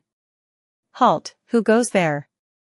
A disciple of the majestic sword sect stopped Chu Xian at the gates of Heavenly Sword City. Chu Xian tossed over his identity jade slip. The majestic sword sect disciple scanned it with his divine sense, and his surprise was evident. Master He? It's been a long time. We heard you went to attempt the nascent soul breakthrough. You're still alive? Chu Xian had spent nearly 40 years on Blue Star, and it had been almost 4 years since anyone had last seen him in Heavenly Sword City. Many had assumed he was dead and gradually, he had been forgotten. The majestic sword sect disciple remembered him because Chu Xian had once concocted pills for him. Now, inspecting Chu Xian carefully, the disciple asked cautiously, Master He, have you successfully condensed your nascent soul? For years without a sighting, and returning unscathed could only mean one of two things. He had either succeeded in reaching the nascent soul stage or retreated to form a false soul. Either way, he was not someone the disciple could afford to offend. Chu Xian smiled slightly, releasing the aura of a nascent soul cultivator. Fortunately, I have transcended the heavenly tribulation and attained the great Tao of nascent soul. His powerful presence shook the surrounding cultivators, some of the weaker ones nearly collapsing. The majestic sword sect disciple was astounded. I pay my respects to Senior He. The other cultivators waiting to enter the city were also stunned and bowed respectfully. We pay our respects to Senior He. Chu Xian chuckled. May I enter now? Of course. Now that you are a nascent soul great cultivator, you can go wherever you like, the disciple said respectfully. I will take you to Elder Ximen right away. Chu Xian waved his hand dismissively. No rush, I want to visit my old shop first. The disciple nodded. Yes, then I will go ahead and inform Elder Ximen. With that, he hurried off into the city. Chu Xian strode through the streets of Heavenly Sword City, eventually arriving at Pill Pavilion. Soon, he saw the familiar shop. The shop appeared deserted. The wicker chair, books, and pill furnace were all in their places, untouched and dust-free, clearly tended to regularly. Chu Xian gently touched the pill furnace, reminiscing about the days he spent concocting pills there, feeling quite sentimental. Who's there? How dare you touch Master He's pill furnace? A cold voice came from behind him. Chu Xian turned around to see a familiar figure. It was He. However, now He had only one arm and his body bore visible scars. Such scars would not be difficult to remove with some medicinal pills, but the fact that they remained indicated financial difficulties. Yet, Chu Xian noticed that his cultivation had reached the 4th level of the golden core stage. His cultivation over the years had indeed borne some fruit. Upon recognizing Chu Xian, his expression quickly shifted from indifference to joy. Master He. Is it really you, Master He? He approached quickly, his face a picture of astonishment. Chu Xian laughed heartily. Indeed, it's me. He then patted his empty sleeve. What happened here? A flash of sorrow swept across his eyes, but he quickly concealed it. With seriousness, he said, I'm ready. As soon as I have the chance, I will personally seek revenge. Chu Xian nodded. It seemed much had occurred during these 4 years. The once somewhat naive young cultivator had been tempered by time and now appeared more like a true cultivator. Suddenly, a boisterous voice interrupted their reunion. He's recovering well, I see. Back at Pill Pavilion again, CTH novel, Ire.net website on Google to access chapters of novels early and in the highest quality. The voice sneered. That Master He you followed hasn't been seen for 4 years, he's surely dead outside the city. Stop thinking about continuing to be his dog. Come over here and work for me. I'm short on hands. Chu Xian and his both looked in the direction of the voice and saw several figures approaching, the leader of whom was a tall, fierce-looking man. He was the one who had spoken. His clenched his fists, then slowly relaxed them. With a forced smile, he replied, Fellow Taoist Liu, please don't rush, I'll come over as soon as I finish up here. The leader, noticing his deference, then turned his gaze to Chu Xian. Recognition flickered across his face, and he adjusted his expression before bowing to Chu Xian. It turns out to be Senior He. I am Lu Wen, a pleasure to meet you. Senior He, you disappeared for 4 years and have now returned, surely you have formed a false soul? Congratulations. Your strength must have increased a notch. My earlier words were indeed rash, please do not take offense, Senior He. However, I am currently undertaking a task from Elder Ximen of the Majestic Sword sect to collect materials for weapon forging, and I really cannot afford to be away. Another day, I shall certainly bring a generous gift to apologize. What do you say? Chu Xian's smile held a hint of irony. Lu Wen was indeed quite a character. First, he congratulated him on becoming a false soul, then apologized, all the while subtly dropping his status as someone associated with the real nascent soul cultivator, Elder Ximen.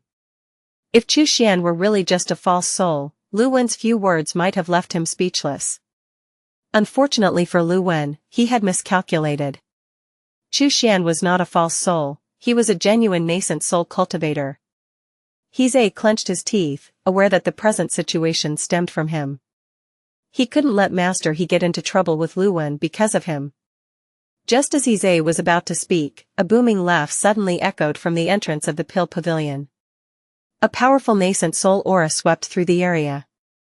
Fellow Taoist He, what a pleasure to see you, the voice boomed. To think that after 4 years, you have attained the great Tao of the nascent soul. Would fellow Taoist care to join me, Ximen Changqing, for a good drink? Chapter 228, The Way Out. Everyone turned towards the source of the voice and saw a middle-aged cultivator with a refined appearance striding forward. This cultivator, handsome and distinguished, exuded a calm aura. The slight silver in his temples did not age him, instead, it lent him an air of otherworldly grace. He was the new lord of Heavenly Sword City, the nascent soul elder of the Majestic Sword sect, Ximen Changqing, followed by his 2 disciples, Wuxia and Sun Zhao. Both disciples looked at Chu Xian with complex expressions in their eyes. As soon as Ximen Changqing appeared, Lu Wen, Hizhe, and the other cultivators hurriedly bowed deeply. Greetings to Elder Ximen. In the realm of cultivation, one higher level commands respect regardless of age. However, Ximen Changqing did not pay heed to the others but instead focused on Chu Xian. Chu Xian returned the gesture with a nod but did not bow deeply as the others had. Greetings to fellow Taoist Ximen. Ximen Changqing sized up Chu Xian, then laughed heartily. fellow Taoist, he is indeed young. You are sure to have a limitless future. Chu Xian responded with a smile. I've heard that Elder Ximen's swordplay is unmatched and his mastery of the tea ceremony is exquisite. May I have the honor of experiencing it? Ximen Changqing nodded with a smile. Please, fellow Taoist, he. His gaze briefly swept over Lu Wen, who had turned pale, and casually remarked, Wu Shang, Sun Zhao, this man dared to impersonate an official of the Lord's mansion. How should he be dealt with? Wu Shang and Sun Zhao exchanged looks. Wu Shang gritted his teeth and stepped forward. Master, this man has been brutal and overbearing, bullying others by abusing his power and offending a nascent soul cultivator. By the law, he should be expelled from Heavenly Sword City. Immediately, several golden core cultivators moved forward to seize Lu Wen. Lu Wen's pupil shrank, and he cried out, Brother Wu. I've done so much for you, you can't abandon me. I may not have merit, but I put in hard work, woo-woo. The majestic sword sect cultivator swarmed him, and even his mouth was covered. Ximen Changqing chuckled, just a minor disturbance, it's nothing. I've recently acquired a can of moon on the sea. Please, fellow Taoist, he, join me in tasting it. Chu Xian nodded with a smile. Moon on the sea? That's one of the 10 famous teas of the Reincarnation Divine Church. Thank you, fellow Taoist Ximen, for the opportunity to appreciate such fine tea. The two walked side by side towards the Lord's mansion. After they left, He was still visibly shaken. Master He had attained the nascent soul. Even the Lord of Heavenly Sword City, Ximen Changqing, had personally come to invite him. What an honor! In a moment, He straightened his back, his face beaming with pride. Fellow Taoist He, you and Master He are kinsmen. If you become successful, don't forget to support us, your old friends. Fellow Taoist He is loyal and devoted. You've guarded the shop for 4 years for Master He.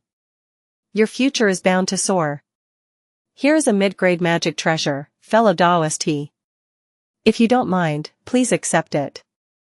I often make talismans, here is a set for you, fellow Taoist He. As the cultivators swarmed around He, their enthusiasm palpable, they eagerly pushed various treasures into his arms. Some of the more slender female cultivators seemed almost ready to throw themselves at him. It was clear to everyone that He was on the verge of prosperity. He, witnessing this scene, displayed a shrewd smile.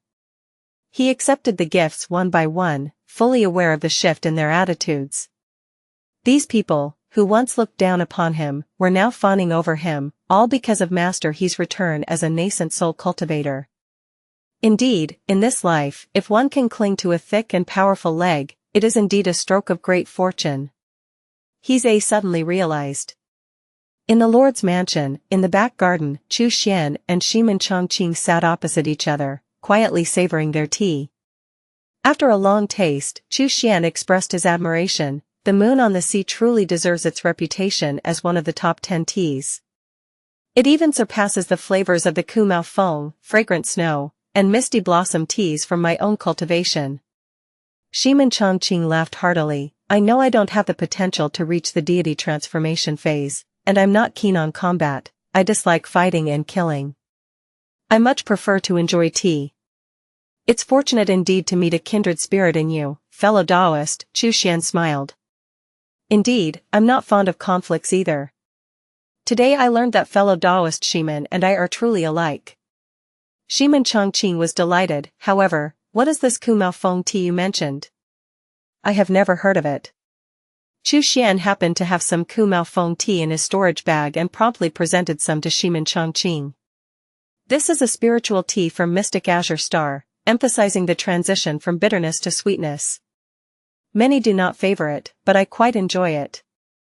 Ximen Changqing was intrigued and accepted it eagerly. Well then, I must give it a proper tasting. The two found much joy in discussing various teas. After a while, Chu Xian steered the conversation to the main topic. Fellow Taoist Ximen, do you know where I might obtain nascent soul stage cultivation techniques? Ximen Changqing chuckled. That's simple. You either join a 5th level sect or buy them with spirit stones. I do have a few nascent soul stage techniques that I no longer need. I wonder if they might suit your taste. With a wave of his hand, he displayed several techniques before Chu Xian. After scanning them, Chu Xian shook his head repeatedly. These techniques were all very orthodox, reliable and steady, but slow to progress. Chu Xian did not need such methods. Fellow Daoist, is there a cultivation technique that speeds up progress a bit? Given that I've condensed a blood demon soul, after all. Ximen Changqing pondered for a moment, then shook his head regretfully. I don't possess such techniques, however, I will keep an eye out for you, fellow Daoist. If I come across such a method, I will contact you immediately. Chu Xian's face lit up with delight. Thank you, then I shall trouble fellow Daoist Ximen with this matter.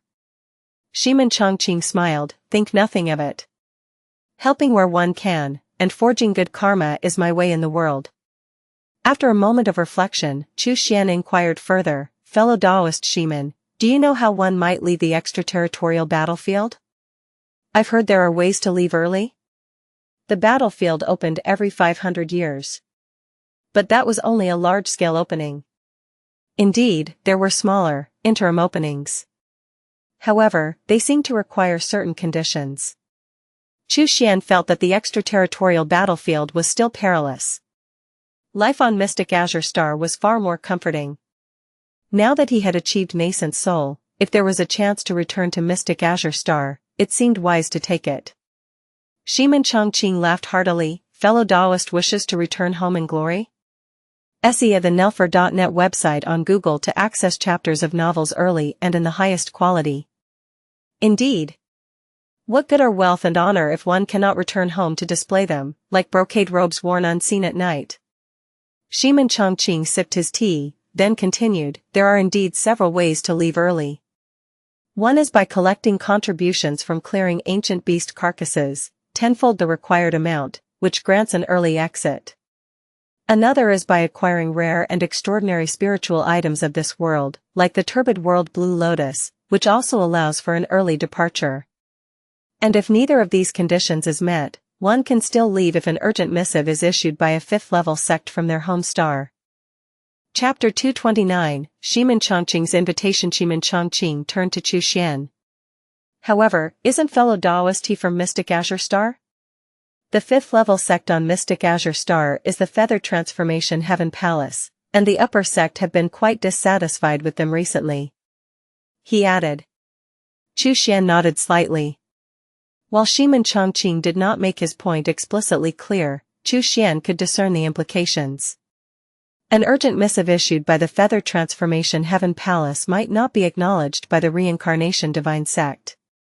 And as for seeking out a ludicrously rare spiritual item like the turbid world Blue Lotus, it was far too absurd. Thus, his only remaining option was to accumulate enough contributions to leave the battlefield. Thank you, fellow Daoist Ximen, Chu Xian bowed.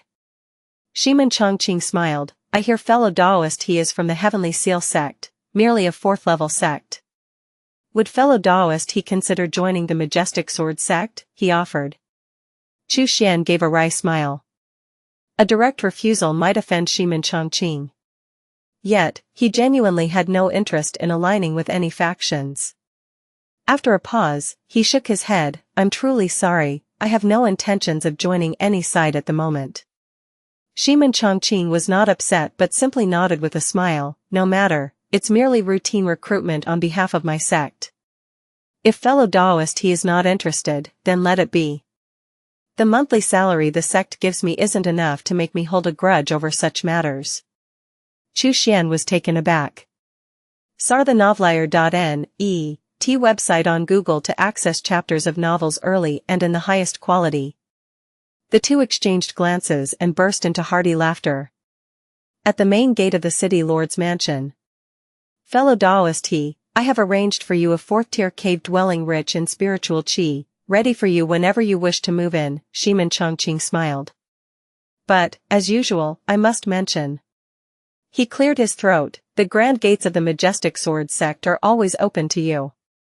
Chu Xian laughed heartily, thank you, fellow Daoist Ximen. He waved his hand and turned to leave. After Chu Xian's figure had vanished, Wu Shang and Sun Zhao approached Ximen Changqing with respectful expressions. Wuxiang spoke in a grave tone. It has been confirmed that the heavenly seal sect of mystic Azure Star indeed existed but was destroyed long ago. Master, this man's identity is false. Ximen Changqing chuckled. I know it's false. Wuxiang was startled. Then why did you converse so amicably with him? Ximen Changqing's laughter grew even broader. What does it matter if his identity is false? Back in the day, I navigated among various sects to preserve my own life, and I did the same thing. Wuxiang fell silent. Ximen Changqing casually remarked, about that Luwen under your command, he's not a good sort, how do you plan to deal with him? Wuxiang appeared troubled. Luwen has been with me for a long time, and though he may not have distinguished himself, he has endured much. Ximen Changqing stated indifferently, kill him, destroy his soul and scatter his ashes. Keeping someone around who is adept at stirring up trouble will only lead to deadly consequences in the future. Wuxiang's fingers trembled, but eventually, he nodded firmly, disciple understands. He bowed and immediately departed. Sun Jiao stepped forward, asking in a low voice, Master, there has still been no word from my Dao companion. Could you please help me? Ximen Changqing interrupted sharply, she has now become a disciple of true Master Tiansong. Do you think she would still regard you? A mere woman, if you wish, there are plenty of female cultivators for you to choose from. Sun Jiao's expression was downcast, I understand, Master. As he watched his disciples leave, Ximen Changqing shook his head repeatedly. The tasks assigned by true Master Tiansong were not to be questioned, just obeyed. Why couldn't Sun Jiao be wiser and refrain from inquiring further about Zhao Qian? As for the newly advanced nascent soul, He Liang, Ximen Changqing's thoughts were simple. As long as he posed no threat to himself, what harm was there in a false identity? At the Pill Pavilion. When Chu Xian returned, he found the shop still crowded with cultivators. The place was bustling. Suddenly, someone shouted, Senior, he is here. The crowd dispersed with a rustle, parting to make way with awe-stricken faces. To many golden core cultivators, reaching the nascent soul stage was a realm they could never dream of achieving in their lifetimes.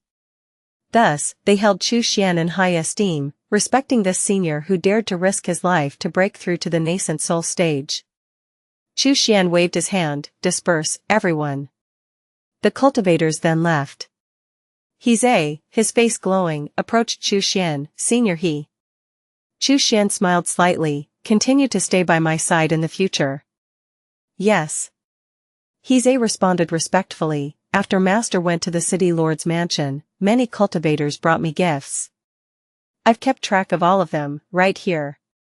They did not give me these gifts because of who I am, but because of Master he.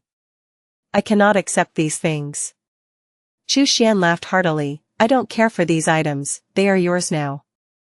With Chu Xian's words, He finally nodded. Now he could accept the gifts without any guilt, otherwise, he would have never dared to take them. In the following days, Chu Xian spent his days clearing ancient beast carcasses and his nights concocting pills in his cave dwelling. The pill making was not for the sake of spirit stones but to improve his own mastery of alchemy and to study the pill recipes he could access for free. Now that he had reached the nascent soul stage, he was qualified to concoct nascent soul level medicinal pills. Prominent nascent soul cultivators, including Ximen Changqing of Heavenly Sword City and Duan Xiu of Righteous Dao City, sought his services. Naturally, he could not miss such opportunities and thus memorized many pill recipes that might prove useful in the future. A month later, Chu Xian had nearly gathered enough contributions to leave, amounting to about 80 to 90% of the required total. In just 5 or 6 more days, he would have enough to leave the extraterritorial battlefield and return to Mystic Azure Star. However, he still hoped to obtain a suitable nascent soul-level cultivation technique before returning. Meanwhile, during his expeditions to clear the ancient beast carcasses, Chu Xian noticed some anomalies in the battlefield. The frequency of spatial rifts had increased significantly. Cultivators often gathered in groups discussing how some areas, previously rift-free, now suffered from an abundance of them. The ground was also marred by deep, canyon-like rifts. Some speculated that creatures like the nether crocodiles might be surging from the underground en masse. Others whimsically suggested that perhaps the battlefield itself was on the verge of collapse. Though Chu Xian knew nothing specific, an unexplainable worry began to gnaw at him. On a plain within the extraterritorial battlefield, a figure in black furrowed his brow. The disappearance of Xianxia remains unclear. What exactly happened? Could it be that he was discovered by True Master Qiansong and taken to the reincarnation tower? Or is he hidden somewhere? Or perhaps someone intercepted him along the way? After much deliberation, the man in black retrieved an array disc, which was linked to the formation embedded in a blood jade pendant. This was a backdoor he had prepared in advance, subtle and nearly undetectable, yet capable of remote connection. It was intended to control Xianxia in critical moments to prevent him from betraying the reincarnation divine sect a second time and then betraying the heaven-shaking divine sect. By activating it, he could break the formation on the pendant from afar, allowing him to track down Xianxia's whereabouts. He was reluctant to resort to this measure, but with Xianxia missing for 4 years and his whereabouts still unknown, he had no choice but to implement this last resort. The man in black executed a series of complex hand signs, and the formation was instantly disrupted. Stirred by an intuition, he looked towards the giant city shrouded in the night, surprised. Inside Heavenly Sword City? Chapter 230, A Heavenly Longevity Pill, How Much Blood of Living Beings? Plus, Turn Off Reset. Chapter 230, A Heavenly Longevity Pill, How Much Blood of Living Beings? Xianxia couldn't possibly still be alive. It must be that he was killed, and his essence blood jade pendant was taken, the man in black deduced, shaking his head repeatedly. As a cultivator from the heaven-shaking divine sect, he was taking significant risks by venturing into this battlefield controlled by the reincarnation divine sect. If he were to recklessly attack a cultivator within Heavenly Sword City, it would undoubtedly provoke a massive retaliation from the reincarnation divine sect. For now, he had no choice but to accept his loss. He would have to wait for another opportunity. Wei Ji from the Feather Transformation Heaven Palace holds a grudge against the reincarnation divine sect, perhaps he can be utilized. He contemplated, soon vanishing into the darkness. Inside Heavenly Sword City, Chu Xian was concocting pills. The moment the formation on the essence blood jade pendant disappeared, he felt as though a prying gaze swept over him. His breath almost halted in that instant, and the pill he was crafting explosively failed. What happened, he wondered. Why did I feel that way? Is it a premonition of merit warning me? Chu Xian opened his storage bag and began to sift through its contents item by item. His gaze unknowingly settled on the essence blood jade pendant. He remembered that the surface of the pendant was originally marked with complex and profound formation patterns, but now they were completely gone. This meant that if True Master Qiansong were to employ divination to seek him out, there was a possibility he could be discovered. Should I flee? He pondered. Or should I stay in Heavenly Sword City and watch how things unfold? Perhaps True Master Qiansong no longer cares about this matter. After a brief moment of contemplation, Chu Xian found his answer. Regardless of whether True Master Qiansong was willing to spend his lifespan to take divination, Chu Xian couldn't take the risk. After all, this was a deity transformation great being. If he were to lock onto Chu Xian and personally intervene, Chu Xian might not even have the chance to use the blood mirror to escape. Without another word, he decided. Time to run. Chu Xian left a voice transmission for Heise in the cave dwelling and then, taking advantage of the cover of night, silently escaped Heavenly Sword City. He found a secluded cave where he quickly set up a formation and then departed through the blood mirror. Ordinarily, when planning to flee to Blue Star, he would make thorough preparations. However, this time, lacking a nascent soul cultivation technique, escaping to the Blue Sea would serve little purpose. He could not stay on Blue Star forever. Once the immediate danger passed, he planned to return eventually. Heise's voice transmissions would serve as his channel of information. Of course, he would not fully trust Heise, considering the potential for coercion. The trust would depend on his own judgment. Chu Xian only needed to return to the extraterritorial battlefield periodically to check for any messages from Heise. At the Reincarnation Tower, what was once a bustling place had now become eerily quiet, scarcely a soul in sight. In the highest floor cultivation room, True Master Changqing sat on a white jade disc, his figure withered and his hair white, resembling rotting wood that could crumble into fragments with a mere gust of wind. A knock sounded. The voice of Leng Hanshuang came from outside. "Uncle Master Changqing, the heavenly longevity pill is ready." "Come in," came the hoarse voice of Changqing. Moments later, Leng Hanshuang entered, carrying a jade bottle with determined strides. True Master Changqing managed a strained smile. "Thank you, Holy Maiden." He took the jade bottle, which contained a pearl-like pill marked with numerous intersecting bloodlines, emitting a strong, sweet scent of blood. True Master Changqing looked at the heavenly longevity pill with a slightly dazed gaze. Consuming one could extend his life by 300 years. If not for the repeated use of his life force for divination, the sect might not have granted him the resources to concoct such a pill. One heavenly longevity pill, made from the blood of how many living beings? True Master Changqing chuckled. Leng Hanshuang watched True Master Changqing's demeanor with a sense of unease. Her master had warned her to be cautious around him at the reincarnation tower, not to provoke him. At the time, she didn't fully understand the warning. But now, she did. This old man was indeed terrifying. Previously, the alchemists gathered from the extraterritorial battlefield, who had crafted life-extending pills, eventually became part of those very pills, including Zhao Qian, who possessed a superior spiritual body known as the spirit blood pill body. She was a key ingredient in crafting the heavenly longevity pill. Having seen enough, True Master Changqing swallowed the heavenly longevity pill in one gulp. Boom! The formidable power of the heavenly longevity pill surged through True Master Changqing's body, revitalizing his limbs and bones at a visibly rapid pace. His wrinkled, moisture-depleted skin instantly became as supple and elastic as that of a young man. His withered muscles swelled impressively, and his white hair darkened from root to tip. Within mere moments, True Master Changqing had transformed from a nearly dead old man into a robust middle-aged figure. He sprang to his feet, closing his eyes to feel the surging power within him, overwhelmed by the sensation. Leng Hanshuang instinctively stepped back, her heart filled with fear. True Master Changqing chuckled. "Holy Maiden, there is no need to fear, your status is elevated, how could I dare to harm you? The ones I consumed were but insignificant beings." Taking a deep breath, Leng Hanshuang asked, "Uncle Master Changqing, previously you were too weak to perform divination. Now that you are rejuvenated, can you do it again?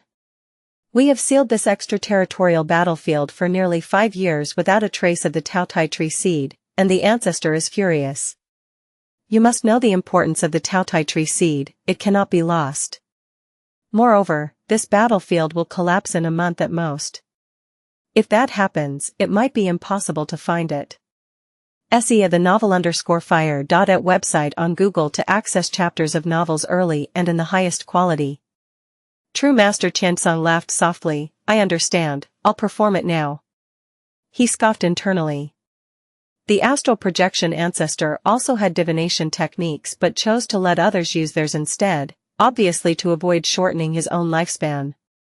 While he thought this, he did not show it and immediately began using his lifespan to perform the divination.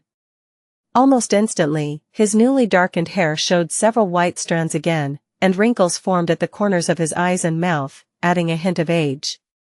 After a long while, he exhaled and finished his effort, shaking his head repeatedly. Nothing. The tree seed still shows no sign, completely untraceable. My divination techniques are still too inferior. If the ancestor made the effort, he would surely locate the Taotai tree seed easily. Leng Hanshuang's expression turned grim. She had volunteered to locate the Taotai tree seed, only to yield no results after 5 years. Suddenly, True Master Changqing uttered a light "hm." Leng Hanshuang's eyes brightened. "Is there something?" True Master Changqing smiled. "While randomly divining, I detected the murderer of my disciple Yun Zhongyu. His presence flickered near Heavenly Sword City. This person has hidden deeply, perhaps achieving a breakthrough, which is why his aura was exposed." Unfortunately, I have expended a lot of my lifespan and now need to recuperate. Leng Hanshuang raised an eyebrow. Then allow me to handle this for you, Uncle Master Tiansong. I will capture this murderer alive and bring him back tomorrow. Her frustration needed an outlet, and now that she had a target, she was ready to vent her anger. True Master Tiansong chuckled heartily. There is also a talented alchemist in Heavenly Sword City with exceptional skills in pill making. I always appreciate talent, so please, Holy Maiden, bring that alchemist back for me as well. Chapter 231, The Chase and the Transmission Plus, Turn Off Reset. Chapter 231, The Chase and the Transmission in Heavenly Sword City. Pill Pavilion had just opened its doors for the day when Heze arrived early at the shop rented by Chu Xian. However, this time, he didn't see Chu Xian, who usually arrived earlier than him.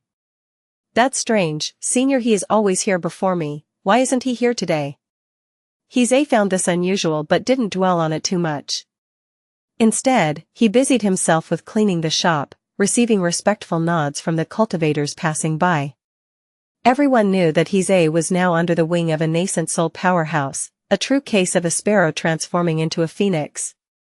As the minutes and hours passed, there was still no sign of Chu Xian, even by midday.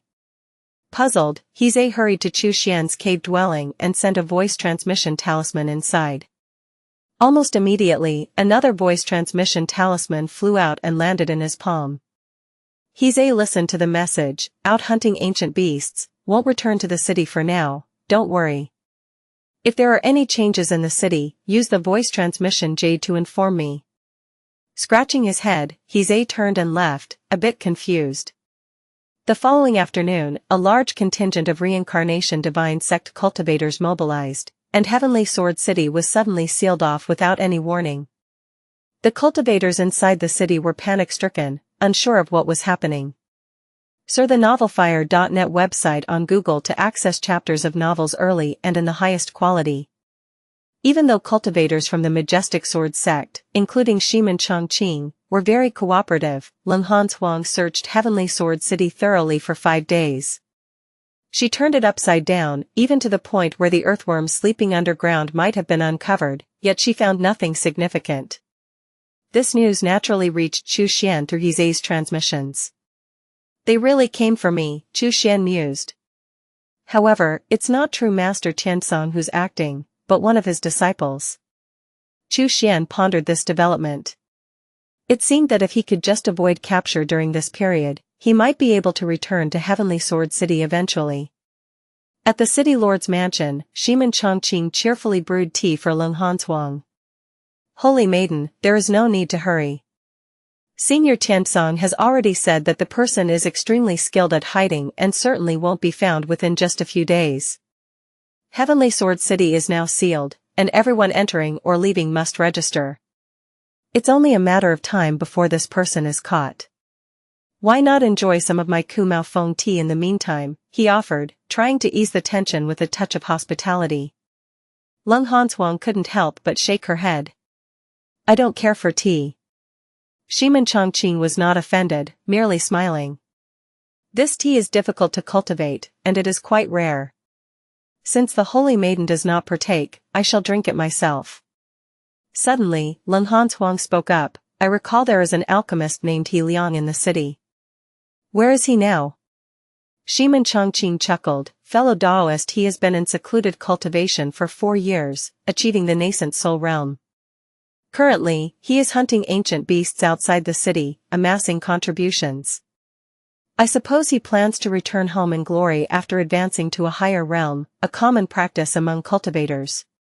He saw nothing amiss with Chu Xian's actions. By the way, this Kumao Feng tea was a gift from fellow Daoist he, Ximen Changqing added with a smile. Leng Hanshuang calmly stated, Uncle Master Tiansong cherishes talent, and he intends to take He Liang as his disciple. Please, fellow Daoist Ximen, ask He Liang to return to the city. Ximen Changqing's action of sipping tea stiffened. Uncle Master Tiansong, to take fellow Daoist he as a disciple? Ha ha ha, that truly would be a great fortune for fellow Daoist he. If that's the case, I shall send him a voice transmission to share this excellent news. Leng Hanshuang fixed her gaze on Ximen Changqing's eyes. Surely such good news should be delivered in person to be most surprising, right? Ximen Changqing lowered his eyes, a flash of coldness passing through them, but when he raised his head again, his expression was warm. Understood, worthy of being the Holy Maiden, indeed thoughtful. In that case, I will send a voice transmission to fellow Daoist He, asking him to return. Leng Hanshuang smiled slightly. Very well, transmit your message here, and let me listen. Ximen Changqing, still smiling, took out the voice transmission jade.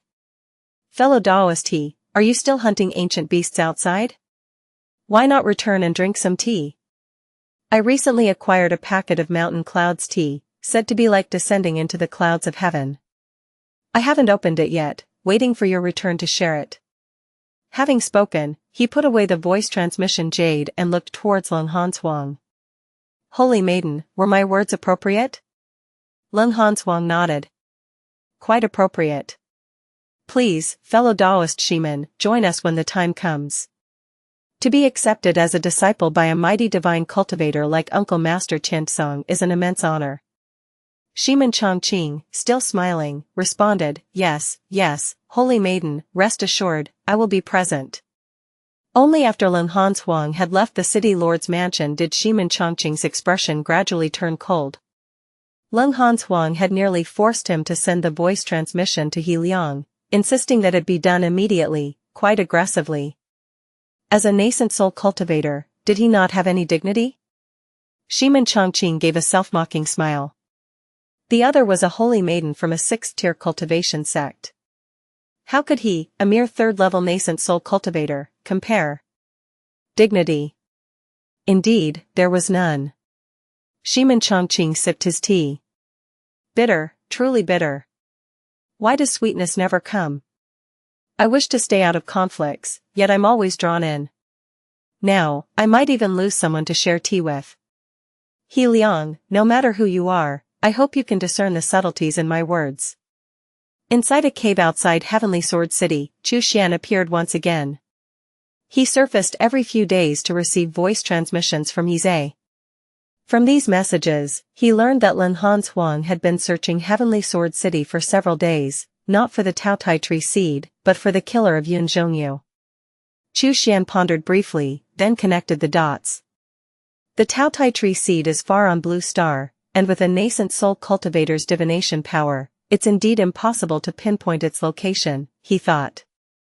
But the moment the formation on the blood jade pendant vanished, true Master Qianxia must have discovered that Yun Zhongyu's killer was in Heavenly Sword City.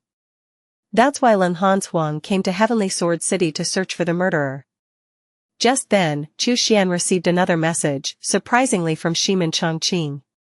After listening to Ximen Changqing's words, Chu Xian furrowed his brows.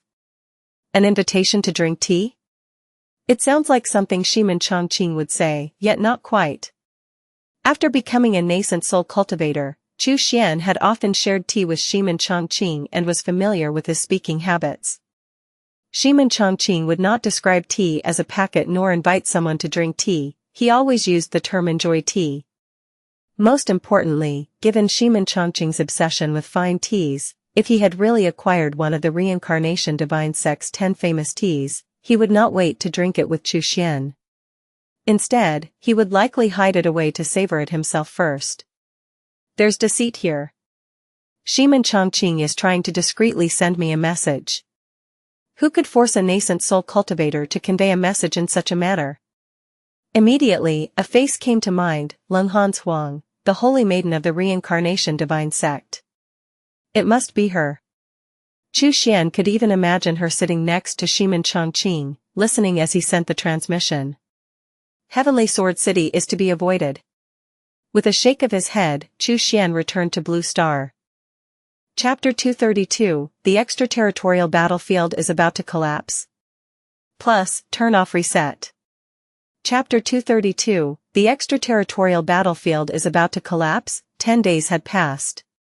Within the city lord's mansion in Heavenly Sword City, Ximen Changqing paced back and forth, his brow furrowed in concern. Recently, a large number of spatial rifts had appeared, some alarmingly close to Heavenly Sword City. The number of ancient beasts appearing at night had also multiplied several times. Mysteriously, a large flock of dark falcons had almost crashed into the city during the night. None of these were good omens. In the past, extraterritorial battlefields on the brink of collapse would see a surge in ancient beasts and numerous spatial rifts appear. Just recently, he had received news that his own direct disciple, Wuxia, had nearly perished in a sudden spatial rift, losing a leg in the process. "Elder, the Holy Maiden is waiting for you in the main hall," whispered a disciple from the majestic sword sect. Ximen Changqing's frown deepened. Why was that woman here again? He composed himself and put on a smile as he entered the hall. "I greet the Holy Maiden." Leng Hanchuang's expression was as cold as frost. "Fellow Taoist Ximen, I need you to tell me why He Liang has not yet returned. Have you secretly sent him another message?" Ximen Changqing's brow furrowed deeper. "Holy Maiden, you must not make reckless accusations. I sent the message to fellow Taoist he as you requested and have not sent another in these 10 days. You may verify this. What exactly do you intend by urgently summoning fellow Taoist he back? Could it be that you mean to harm him?" Leng Hanchuang took a deep breath. "Fine, then send another message to He Liang. This matter cannot be delayed any longer." Ximen Changqing replied calmly, "Certainly, but first I have a question for the Holy Maiden." With a wave of his hand, the doors of the great hall thunderously shut. Is this extraterritorial battlefield about to collapse? Why has the upper sect not announced anything? Why are the teleportation formations still strictly guarded, allowing no one to enter or exit? Do the lives of us lower sect cultivators not matter in the eyes of the upper sect? Ximen Changqing asked seriously. Leng Hanchuang stared into Ximen Changqing's eyes and replied coldly, "The teleportation formation will eventually be opened, and everyone will be able to leave alive. Rest assured, the reincarnation divine sect is not like the demonic heaven-shaking divine sect. We value every cultivator's life." Ximen Changqing's expression eased slightly. Leng Hanchuang continued, "Please, fellow Taoist Ximen, send the message once more. As soon as I bring He Liang to the reincarnation tower and present him to Uncle Master Tiansong as a disciple, I will leave." Very well, Ximen Changqing nodded and, as before, sent another voice transmission. Leng Hanchuang suddenly asked, "Could you teach me how to use the voice transmission jade?" Ximen Changqing took a deep breath but maintained a smiling face. "Of course." Leng Hanchuang took the voice transmission jade and left immediately. Ximen Changqing watched her departing figure, his expression turning icy cold. If he had the chance, he truly wished to personally eliminate this arrogant Holy Maiden. Unfortunately, his own strength did not permit it, and her status prevented any direct confrontation. Who could possibly control her, he wondered. Perhaps only Situ Kong, the holy son of the reincarnation divine sect, could manage that. Shaking his head, Ximen Changqing began preparations to evacuate the extraterritorial battlefield. On the desolate plains of the extraterritorial battlefield, Leng Hanchuang swiftly moved with 2 cultivators from the reincarnation divine sect. She held a voice transmission jade in her hand, from which a tender green sprout had emerged. The sprout had just 1 leaf, which pointed eastward, the direction Leng Hanchuang was heading. "My master gave me this divine guide. I never thought it would be used in such a place," she mused. This He Liang must have sensed something and does not wish to go to the reincarnation tower. "Humph, it's not up to you whether you go or not." Leng Hanchuang commanded in a low voice, "Speed up." "Yes." The 2 nascent soul cultivators behind her accelerated at once. At that moment, Chu Xian swiftly moved across the plains, passing ruins and rubble. The cave he had previously chosen had developed several spatial rifts, necessitating a change to a new hideout. With things proceeding this way, the collapse of the extraterritorial battlefield is imminent, he thought. And due to the loss of the Taotai tree seed, the teleportation arrays are still guarded by cultivators from the reincarnation divine sect, with no one allowed to enter or leave freely. Chu Xian's brows furrowed deeply. He had unintentionally acquired the Taotai tree seed, never anticipating it would lead to such consequences. It truly was a hot potato. Now, he needed to find a new cave near a teleportation array to hide. After all, as the battlefield was about to collapse, the cultivators would surely be evacuated. He could blend in with the crowd and possibly slip through unnoticed. Someone's coming? Chu Xian suddenly felt a prickling sensation on his back. He glanced over his shoulder. On the distant horizon, 3 figures appeared, quickly approaching him. Chu Xian, without hesitation, activated the Mahayana Swift Escape. After consuming some of his accumulated merit, his speed surged dramatically. Leng Hanshuang noticed Chu Xian's swift attempt to flee. She immediately growled, "Chase. We cannot let He Liang escape." The 3 pursuers increased their speed at that moment. As a holy maiden of the reincarnation divine sect, Leng Hanshuang was equipped with exceptional techniques, magical treasures, and spells. Search the novel, fire.nt website on Google to access chapters of novels early and in the highest quality. The 2 nascent soul early-stage cultivators accompanying her were disciples assigned by a deity transformation ancestor. Although they were only at the early stage of nascent soul, their abilities were still remarkable. The trio quickly closed in on Chu Xian. His Mahayana Swift Escape, a golden core stage escape technique, allowed him to match the speed of a false soul stage cultivator once he consumed his merit. However, it couldn't compare to a nascent soul stage escape technique. It was only a matter of time before they caught up to him. Chu Xian's expression turned icy as he noticed a cave nearby. Without hesitation, he dove into it. Whatever dangers the cave held seemed preferable to the relentless pursuit of 3 nascent soul cultivators behind him. Seeing Chu Xian plunge into the cave, Leng Hanshuang's brows furrowed. She wanted to follow, but the 2 nascent soul cultivators stopped her. "Holy Maiden, the cave is extremely dangerous. It would be best for someone of your esteemed stature not to venture too deeply." "Leave it to us," they advised. After a moment's consideration, Leng Hanshuang nodded. "Then I'll leave it to you. Make sure to capture him alive." "Yes." The 2 nascent soul cultivators immediately entered the cave. The cave was pitch dark. Chu Xian, who had previously only lingered around the outskirts of caves while collecting ancient beast carcasses, could sense a profound terror lurking deep within. Not just nascent soul cultivators, but even deity transformation cultivators could perish if they strayed too deeply.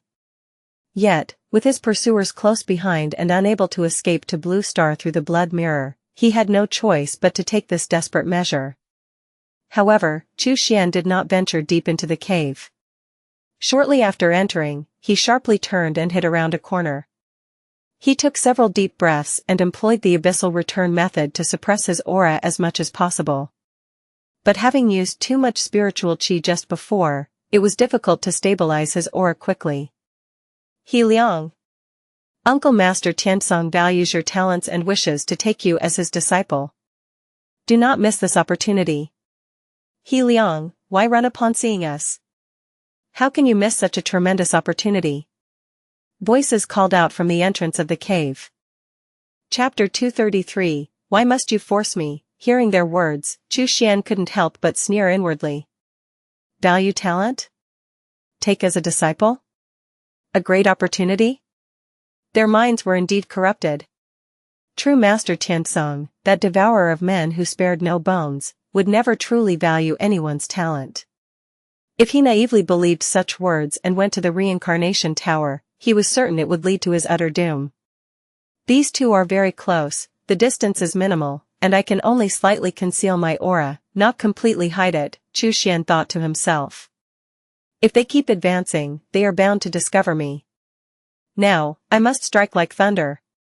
In one hand, Chu Xian held the corpse tower, and in the other, the ghost tower. Power surged through his right arm as if thunder roared through his veins and bones. The 2 nascent soul cultivators continued to move forward. The taller cultivator sensed something and silently gestured towards the right side of his stout companion, who nodded silently. Spiritual qi surged within him, his palms reversed in preparation. The frost spell slowly took form. In the next instant, the stout cultivator suddenly expended a burst of nascent soul essence to teleport. His frost sword pierced directly through the rock wall. Crash! The rock wall shattered to pieces. However, instead of the figure they expected, there was only a small, lifeless corpse puppet at the original spot. The stout cultivator's heart skipped a beat, and he immediately turned around. Just then, he saw a dark figure burst from the shadows, swinging a natal ghost weapon straight into the mind of the tall cultivator. The tall cultivator didn't even have time to scream. His eyes bulged out, and he died instantly. The stout cultivator was horrified and roared, channeling his spiritual chi, "Holy Maiden, run. He has a ghost king." With that, he energized his body's spiritual chi into a giant shield to protect himself. However, the anticipated attack did not come. Instead, the man-snake ghost king merely sneered. Behind him, a chilling voice sounded. "I'm right behind you." Boom! A fist, harder than steel and as fast as lightning, shot out. The punch, roaring with a terrifying force that seemed capable of crushing everything, struck fiercely. The stout cultivator's body automatically radiated a protective light as his natal magic treasure surfaced to fend off the attack. With a loud clang, under the devastating force of the punch, the magic treasure shattered into pieces. The punch continued unabated, crushing the stout cultivator's skull into fragments.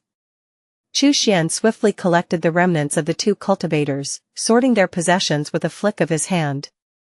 In an instant, he consumed more merit to activate the Mahayana swift escape, propelling himself deeper into the cave. He had heard her. Lung Hanshuang had entered the cave. Her nascent soul stage escape technique was undoubtedly superior to his. Every second now was incredibly precious. Damn it. Moments later, Lung Hanshuang arrived at the scene.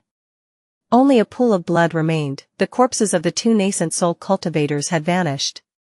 Unable to deduce the attacker's methods from the condition of the bodies, her only clue was the presence of a ghost king. Why would a mere alchemist like He Liang possess a ghost king? Something is definitely not right here, she thought. Could he be connected to Hui Kong, who killed Jin Zhongyu and also had two ghost kings? Lung Hanshuang's brows furrowed deeply. She felt she was on the verge of unraveling something, but the threads of thought were too tangled to make sense just yet. He values his life, he wouldn't dare venture deep into the cave. Capturing him will solve everything. Her plan was straightforward, capture him and extract his memories. That would resolve all uncertainties. She moved swiftly through the dark cave. As she ventured deeper, the dormant nether crocodiles became more numerous. At first, she could quickly dispatch them without stirring others, but eventually, even she could not advance without disturbing a swarm of them. Where has this damned man hidden himself? Lung Hanshuang's expression turned increasingly impatient. She unleashed a blast of frost, freezing several nether crocodiles in front of her into ice sculptures. Their life force was extinguished in an instant. Sir the novel, Fire. At website on Google to access chapters of novels early and in the highest quality. In the shadowy corner, Chu Xian silently observed the movements of the reincarnation divine sex Holy Maiden, weighing his options on how to handle her. He had two choices, 1, to keep hiding until she lost patience and left on her own, or 2, to strike out, aiming to kill or capture her.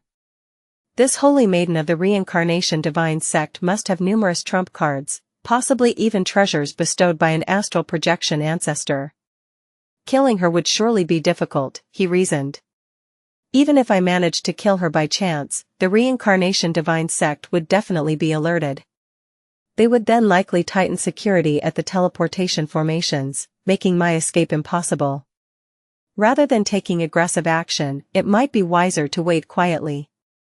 Chu Xian solidified his decision and remained motionless.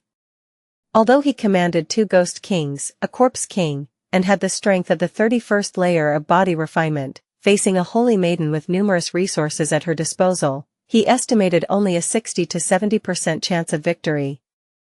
Engaging in a battle without certain victory was not a risk worth taking. However, while he intended to remain hidden, Lung Hanshuang was not about to give him that chance. He Liang! Come out! Come out now! Lung Hanshuang bellowed in rage, casting spells indiscriminately. She had lost her temper completely. What she had thought would be a simple task, capturing someone to vent her frustration, had resulted in the death of her personal guards. The divine guide, a treasure given by her ancestor, was being wasted here. If she failed to capture him, how could she face returning without success? Her unrestrained attacks quickly stirred the environment. Thunderous noises echoed through the cave, reaching far and wide. Shh. The sound of awakening nether crocodiles filled the air. Their crimson eyes snapped open and converged toward the source of the noise. The rustling of numerous nether crocodiles moving rapidly reached Chu Xian's ears, and his expression changed drastically. This madwoman. To force me out, she's willing to disturb the nether crocodile sleeping in this cave. He realized.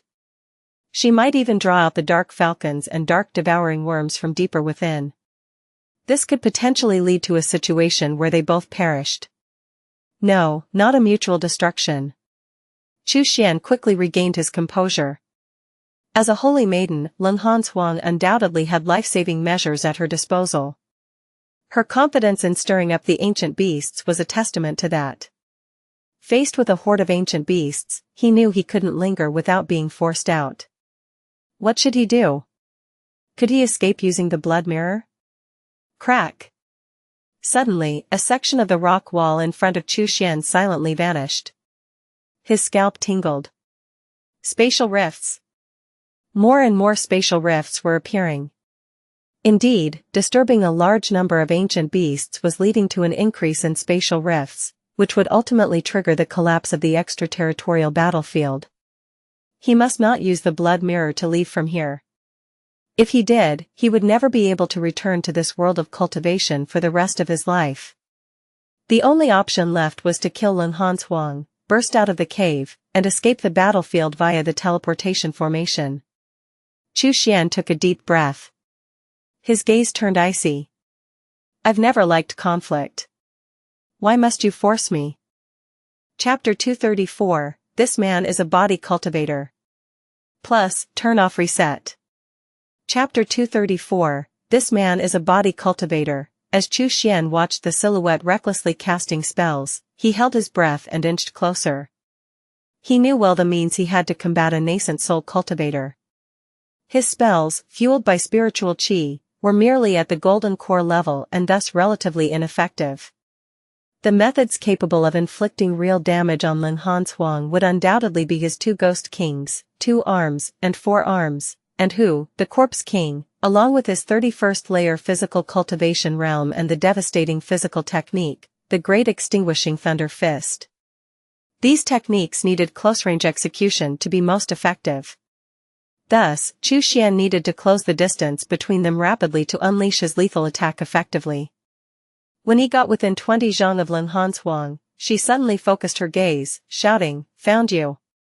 In an instant, the frost in her hands transformed into an ice spear, hurtling straight toward Chu Xian's position. Chu Xian's expression shifted slightly. Without hesitation, he expended nascent soul essence to teleport instantly. With a whoosh, he covered the 20 zhang distance, dodging the attack and appearing less than 3 zhang away from Lenghan Huang. 2 imposing shadows burst from his body, rushing towards Lenghan Huang from both sides. 5 life-bound ghost weapons, irrational and relentless, smashed down upon her.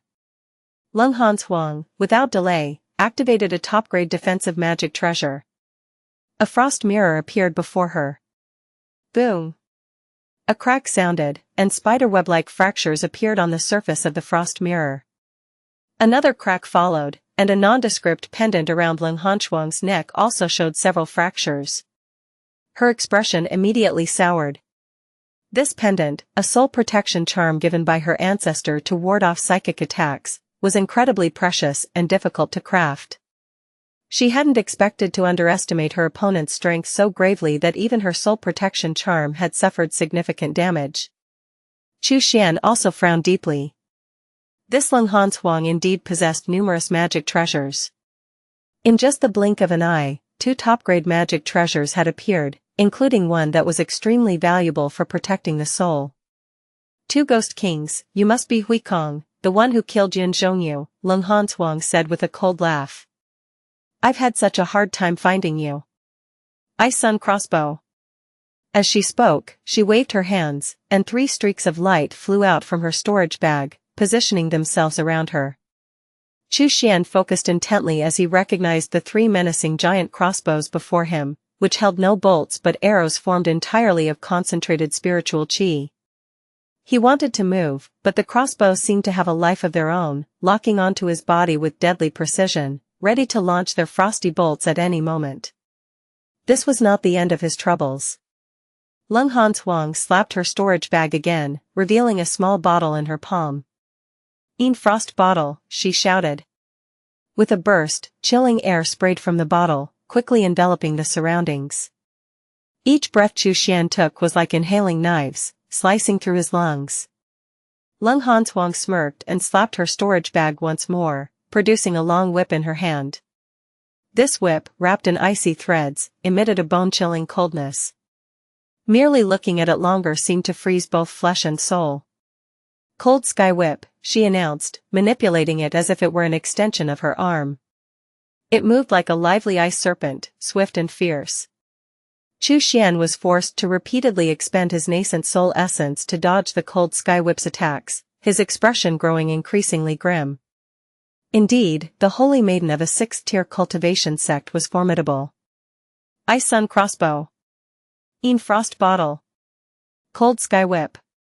Each item she produced was a magic treasure, and the bottle that spread the cold, with its radiant flow of light, was likely a top-grade magic treasure. The whip, intertwined with icy threads, was terrifying, likely Leng Hanshuang's life-bound magic treasure. Swoosh, swoosh, swoosh. The Icy crossbows continuously fired their bolts. Crack, crack, crack. The Cold Sky Whip kept lashing out. Chu Xian was exhausted from dodging. Fortunately, his nascent soul had been bathed in the heavenly Dao dew, making it comparable to a mid-stage nascent soul cultivator's, which allowed him to have enough nascent soul essence to perform multiple teleports. Leng Hanshuang continued to control her magic treasures from a distance, occasionally using a defensive magic treasure to block attacks from the 2 ghost kings. She seemed to manage quite effortlessly. Clearly, her spiritual soul was also exceptionally strong, capable of multitasking to the extent that she could simultaneously operate 4 magic treasures. As Chu Xian deftly dodged the attacks, his hands, hidden within his sleeves, silently scattered some substances around. Leng Hanshuang, observing Chu Xian's frequent use of instantaneous teleportation, was somewhat taken aback. His nascent soul appeared extraordinarily potent, capable of executing numerous teleports in such a short span. Even with her own formidable nascent soul, she questioned whether she could manage such a reckless use of energy. Xianxia the Novel Fire. Any *T website on Google to access chapters of novels early and in the highest quality. Once I capture you, I must search your soul to discover your origins. Leng Hanshuang thought to herself, gazing down at Chu Xian with a cold smirk, confident of her impending victory. However, just 100 breaths later, a massive nether crocodile suddenly attacked from behind. Leng Hanshuang was prepared and immediately conjured a spell to counter.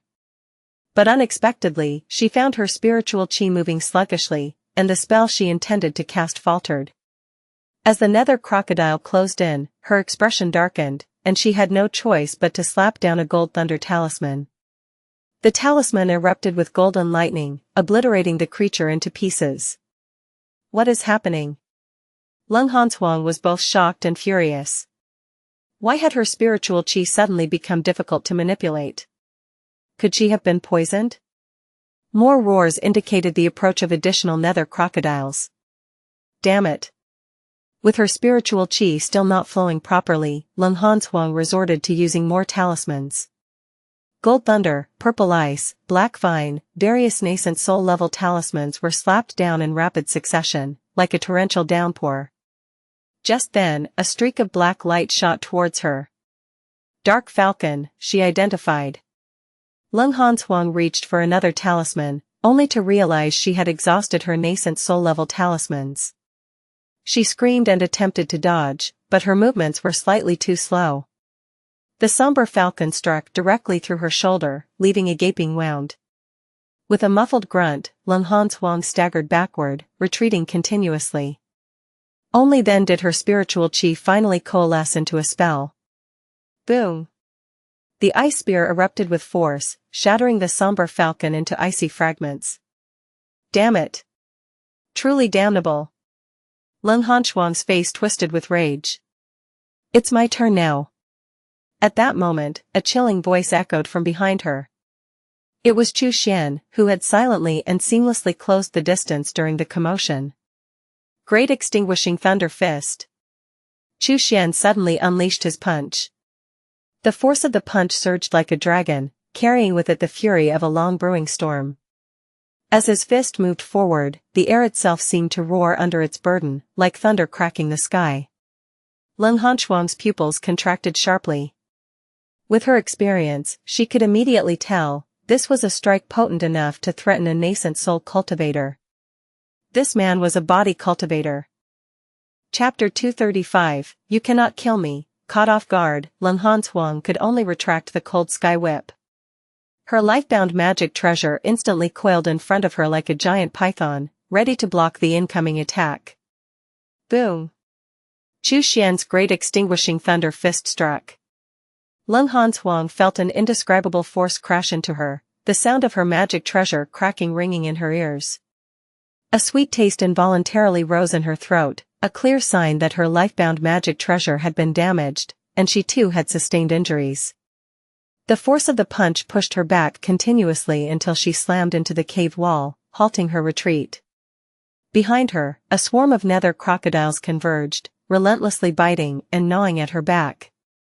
In a blink, her robe was torn, and her once smooth, pale back was now a gruesome mess of blood and flesh.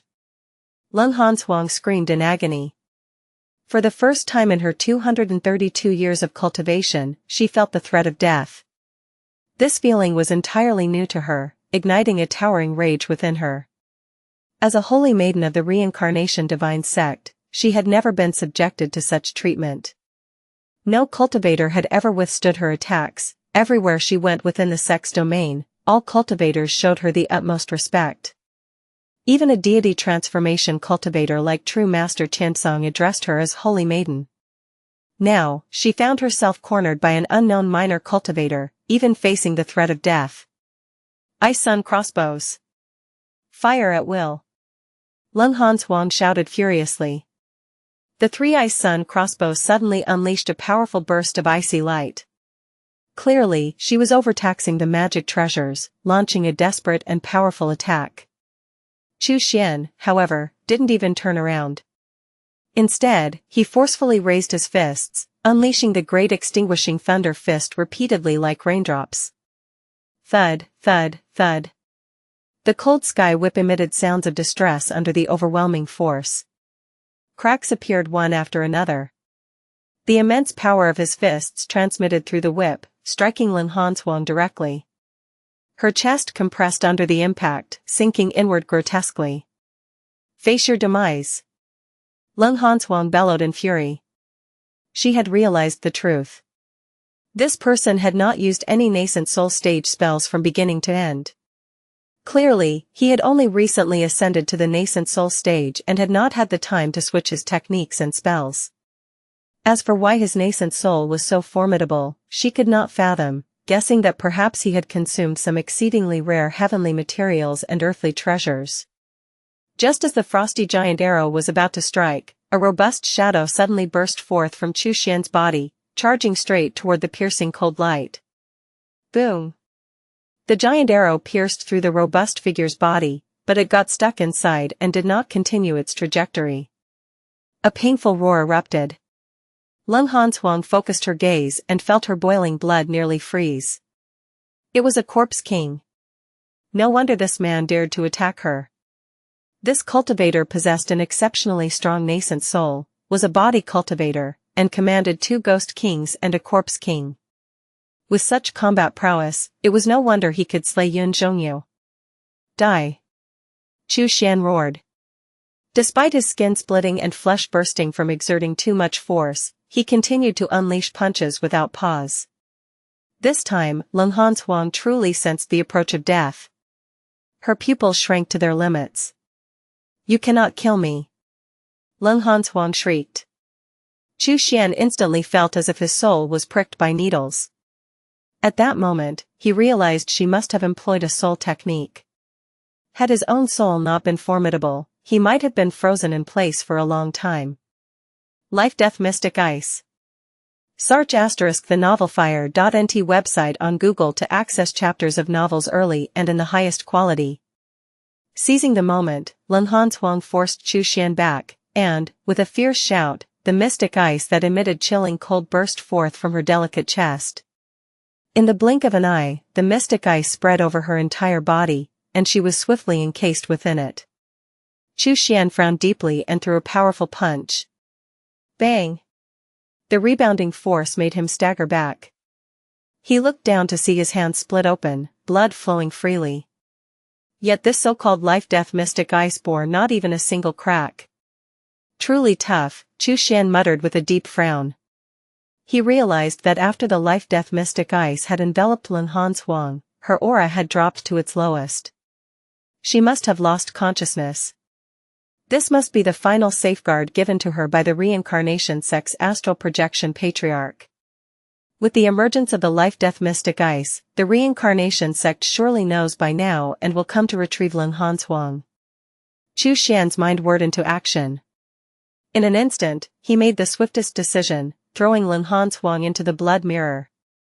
He flashed past, returning to Blue Star, and found a spot within a 100-mile radius devoid of any water source. There, he rapidly set up 23 killing formations. Although they were merely golden core stage formations, their sheer number was sufficient to fend off enemies. After setting up the formations, he placed an abundance of Yin Thunder seeds around the perimeter, over 20,000 of them. Still feeling it was not enough, he commanded the 3 corpse generals to guard the area at all times. I leave this place to you, Chu Xian instructed.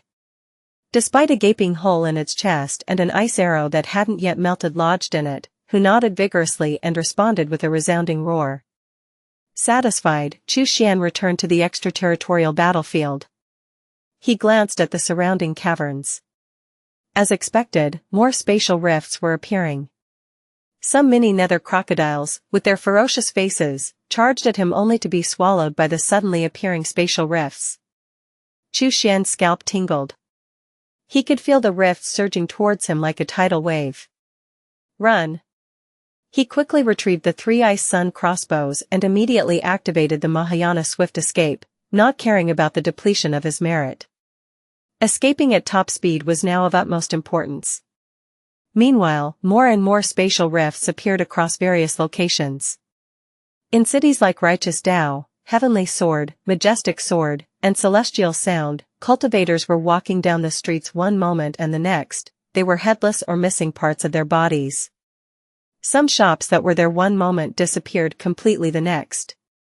Large patches of ground and city walls vanished without warning. Cultivators everywhere began to panic. Some took advantage of the chaos to commit murders and robberies. Screams, roars, and cries of grief filled the extraterritorial battlefield. In Heavenly Sword City, Ximen Changqing looked upon the chaotic city with a deep frown.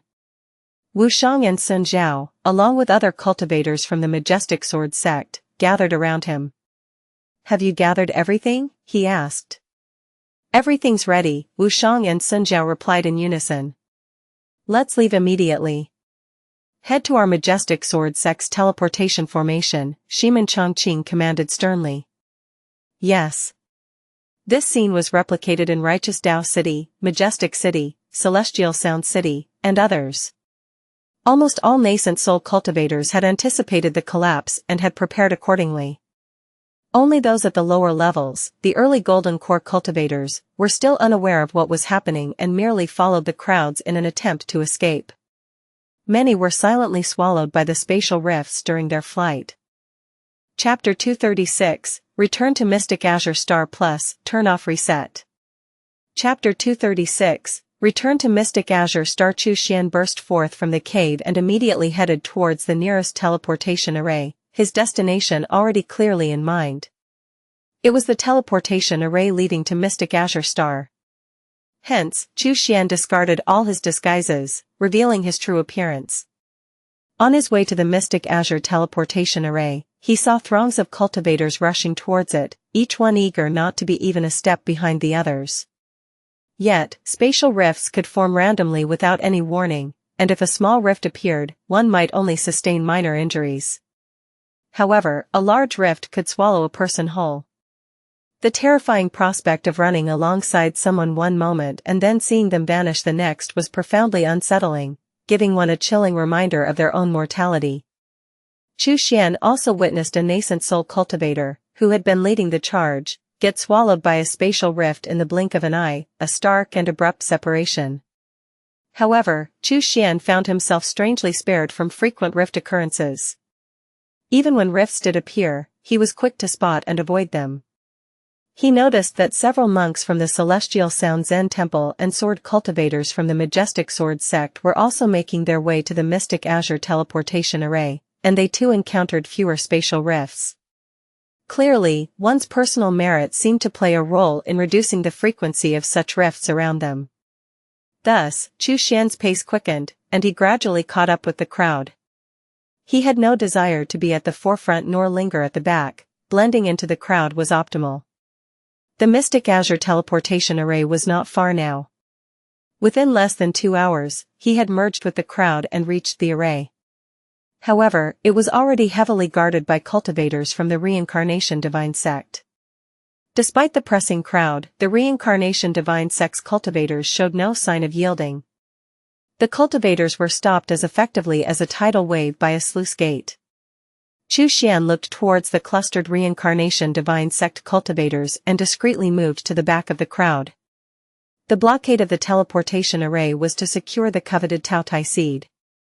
Now that even their saint child was gone, the Reincarnation Divine sect was bound to investigate thoroughly.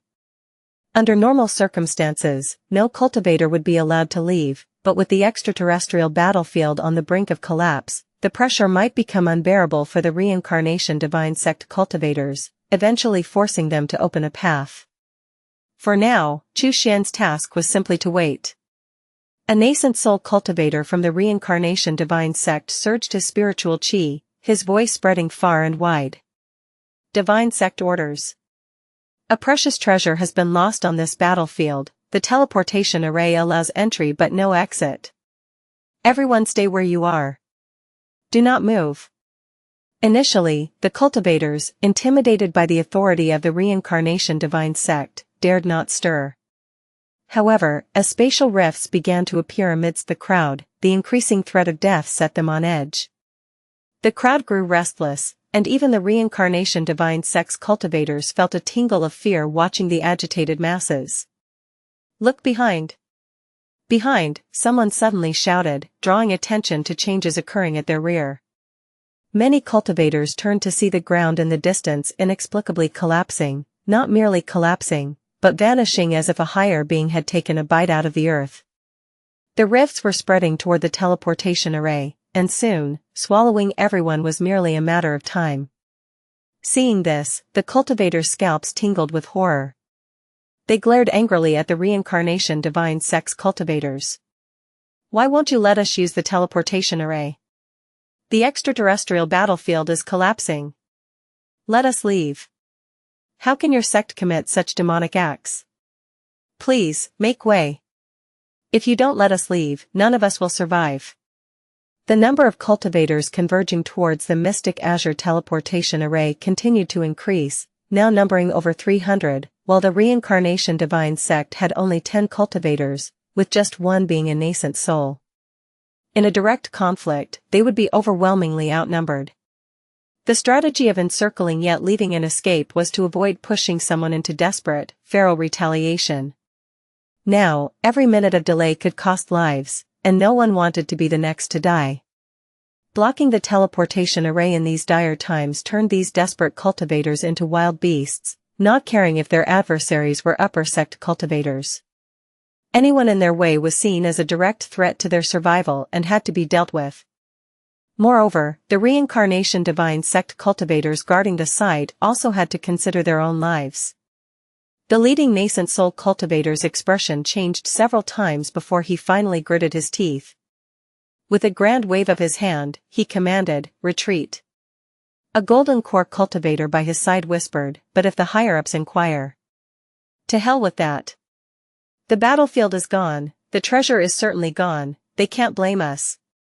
With a roar, the nascent soul cultivator sprinted into the teleportation array first, followed swiftly by his fellow golden core cultivators. With the guards gone, the other cultivators quickly followed suit. Chu Xian blended in and stepped through the teleportation array. He was soon enveloped in a light screen he hadn't felt in a long time. His senses whirled, surrounded by bizarre, kaleidoscopic visions. When his vision cleared, he found himself standing on solid ground, surrounded by a lush, primeval forest with no sign of human life. Search *the Nelfer.net website on Google to access chapters of novels early and in the highest quality. Suddenly, someone shoved him from behind, cursing under their breath. With a cold snort, Chu Xian released the formidable aura of a nascent soul cultivator, causing the surrounding cultivators to pale and hastily make way. The golden core cultivator who had pushed him was overwhelmed with fear and quickly knelt to beg for mercy. Chu Xian snorted again, lightly tapped the ground, and swiftly drifted into the nearby dense forest, disappearing from sight. This place was certainly Mystic Azure Star, but he was unsure which region he was in. Mystic Azure Star was divided into 5 major continents: Central, Southern Wilderness, Northern Cold, Western Land, and Eastern Border. He needed to find some cultivators to ask which region he was currently in. Chu Xian's figure moved rapidly through the primeval forest. Soon, he found a reason to smile. He had come upon a golden core demonic cultivator slaughtering a mortal city. The myriad souls banner hovered above the city, drawing in numerous souls. Chu Xian shook his head as he observed the scene, only interested in souls and not in flesh. It was truly wasteful. This demonic cultivator was inefficient. A good demonic cultivator should make full use of people. Chu Xian swiftly approached. The golden core demonic cultivator, sensing the presence of a nascent soul powerhouse, instinctively wanted to flee. But in the blink of an eye, Chu Xian appeared right before him. The demonic cultivator, sweating profusely, bowed deeply. "Senior. Don't be afraid, I just want to ask you a few questions," Chu Xian said casually. The handsome golden core demonic cultivator breathed a sigh of relief. He had been worried that Chu Xian was a righteous nascent soul powerhouse from a prestigious sect. However, Chu Xian's easygoing manner indicated he wasn't concerned with the demonic cultivator's actions. "Senior, please ask, I shall spare no detail." The golden core demonic cultivator bowed, respectfully beginning to speak. He hadn't finished his sentence when Chu Xian slapped him on the head. "I don't like to ask and answer questions, I prefer to see for myself, it's more efficient." Chapter 237, Icy Fire. Atop a high mountain, within a cave that had originally been the dwelling of a nest of late-stage golden core pythons. Because he was injured and in urgent need of a tonic, Chu Xian thought it fitting to offer the pythons as sacrifices to the gastric temple and then used a gust of wind to cleanse the cave of any impurities before settling down temporarily. He had thoroughly examined the memories of the golden core demonic cultivator named Lin Fan, a member of the Myriad Souls sect, a 4th-tier cultivation sect located in the Northern Cold, where the highest achievable realm for a cultivator was that of the nascent soul. Due to the feather transformation Heaven Palace retreating to Central, restrictions were loosened, and the demonic cultivator's widespread slaughter of mortals ensued to enhance the realms. Lin Fan was tasked by his master to replenish the Myriad Souls banner. Chu Xian discovered that Lin Fan's relationship with his master was not that of a typical disciple and teacher but rather more akin to that of a servant to a master. The true master of the Myriad Souls sect was the nascent soul ancestor known as the Myriad Souls Elder. Once disciples of the sect reached the golden core stage, the Myriad Souls Elder would place a restriction on their spirit, enslaving them to do his bidding. Chu Xian learned of this restriction while searching Lin Fan's memories. He chose not to break the restriction but instead threw Lin Fan's living soul into the sky-shielding umbrella and wrapped it with his own divine consciousness. In this way, Lin Fan was not dead, the restriction remained intact, and the Myriad Souls Elder would not detect any changes in Lin Fan. With a simple gesture, Chu Xian easily altered his appearance to match that of Lin Fan, the Golden Core cultivator from the Myriad Souls sect. The distance between northern cold and southern wilderness was vast, not easily traversed even by a nascent soul cultivator. Therefore, he would have to remain in the northern cold for an extended period. Assuming Lin Fan's identity was perfectly suitable for his needs. From now on, I am Lin Fan, Chu Xian said with a slight smile. The mask worn for too long was no burden, he always remembered who he truly was. Let's return to the Myriad Souls sect. The Myriad Souls Elder still has some conscience, his Golden Core cultivators get to rest for a year after completing each mission, he mused. The souls in Lin Fan's Myriad Souls banner are sufficient, it's time to go back. Chu Xian, assuming Lin Fan's identity, took out the lower-grade flying magic treasure and flew towards the Myriad Souls sect, located in the northern cold cultivation realm, within the borders of the Wu Kingdom and the Yin Soul mountain range. Besides the Myriad Souls sect, there were two other demonic sects within the Wu Kingdom. The orthodox sects outside the Wu Kingdom frequently launched attacks, forcing the three sects within to band together for mutual support. Soon, Chu Xian arrived at Dark Evil Peak in the Yin Soul mountain range, the very peak that had been awarded to Lin Fan upon his advancement to Golden Core. As soon as he landed, a large number of mortals were already waiting to serve him. Following Lin Fan's usual habits, Chu Xian immediately ordered these mortals to prepare exquisite delicacies. He then proceeded to the main peak of the Yin Soul mountain range, Myriad Souls Peak, to meet with the Myriad Souls Elder. However, just as Lin Fan's memories indicated, he did not get to see the Myriad Souls Elder but only managed to kneel outside his stone chamber. Respectfully, Chu Xian announced, "Master, your disciple has returned. The task you assigned has been completed, this time, 600,000 mortal souls have been collected." An aged voice echoed from within the stone chamber, "Fanner, well done. However, it has been 3 years since your breakthrough to the Golden Core stage, and you are still only at the first level. What kind of progress is this? If you do not cultivate diligently, how can you hope to achieve longevity? I have always taught you to be diligent and steadfast, shunning laziness and negligence, only then can you achieve greatness. I will give you 1 more year of rest, make sure to cultivate well." Chu Xian inwardly sneered. Cultivate more? More cultivation likely meant more dangerous assignments. Lin Fan was aware of this and had deliberately delayed for 3 years while secretly gathering the necessary techniques and elixirs for body refinement. Unfortunately for Lin Fan, he had encountered Chu Xian. "Master's teachings are correct, your disciple has learned his lesson," Chu Xian bowed respectfully. Go then cthfire.net website on Google to access chapters of novels early and in the highest quality. Returning to Dark Evil Peak, thousands of mortal servants had already prepared a feast under the guidance of a Foundation establishment cultivator. Lin Fan was known for his indulgence in gastronomy, a habit he had not shed even after becoming a Golden Core cultivator. Having quirks was common among cultivators, and Lin Fan's penchant for food was hardly noteworthy. Now that Chu Xian was assuming this identity, he naturally had to act in a manner consistent with the character.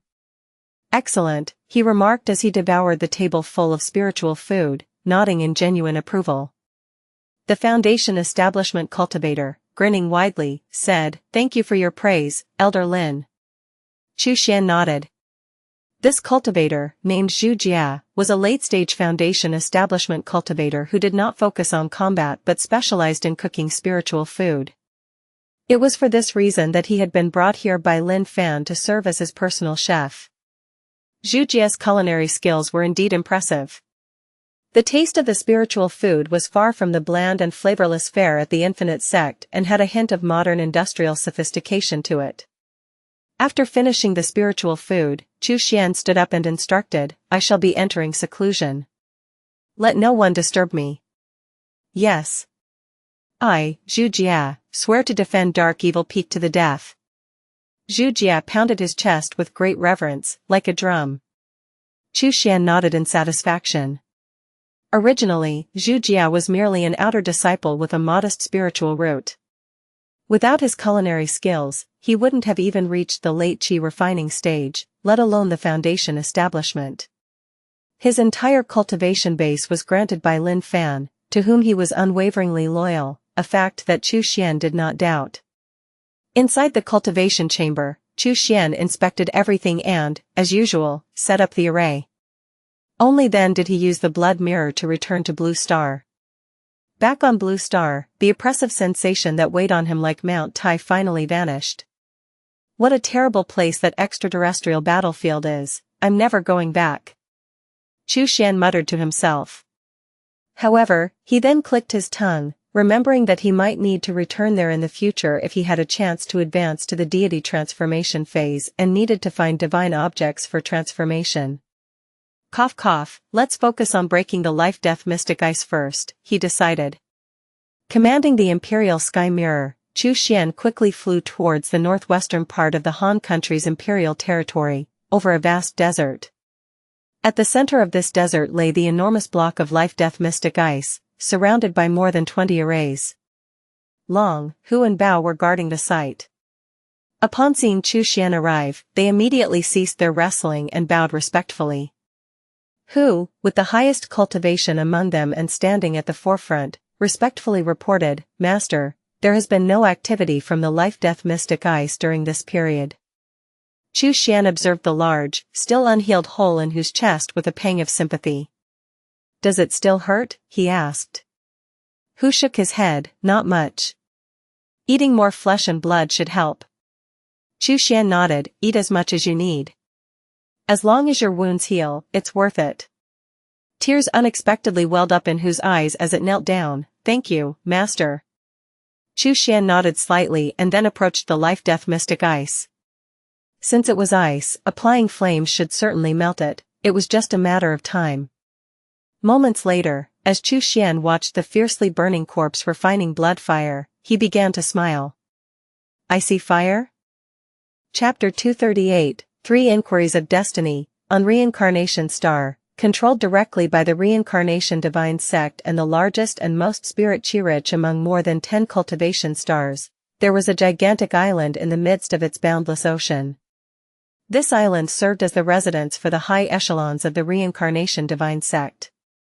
The island was a true paradise, home to rare beasts and towering ancient trees, a place blessed with exceptional natural beauty.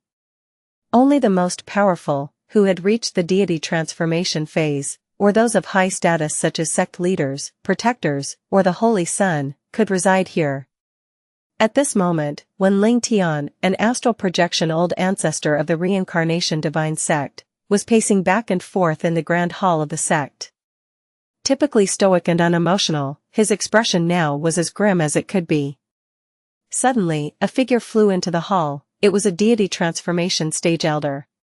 With utmost respect, the elder reported, "Honored ancestor, the 8th-ranked extraterrestrial battlefield has completely collapsed.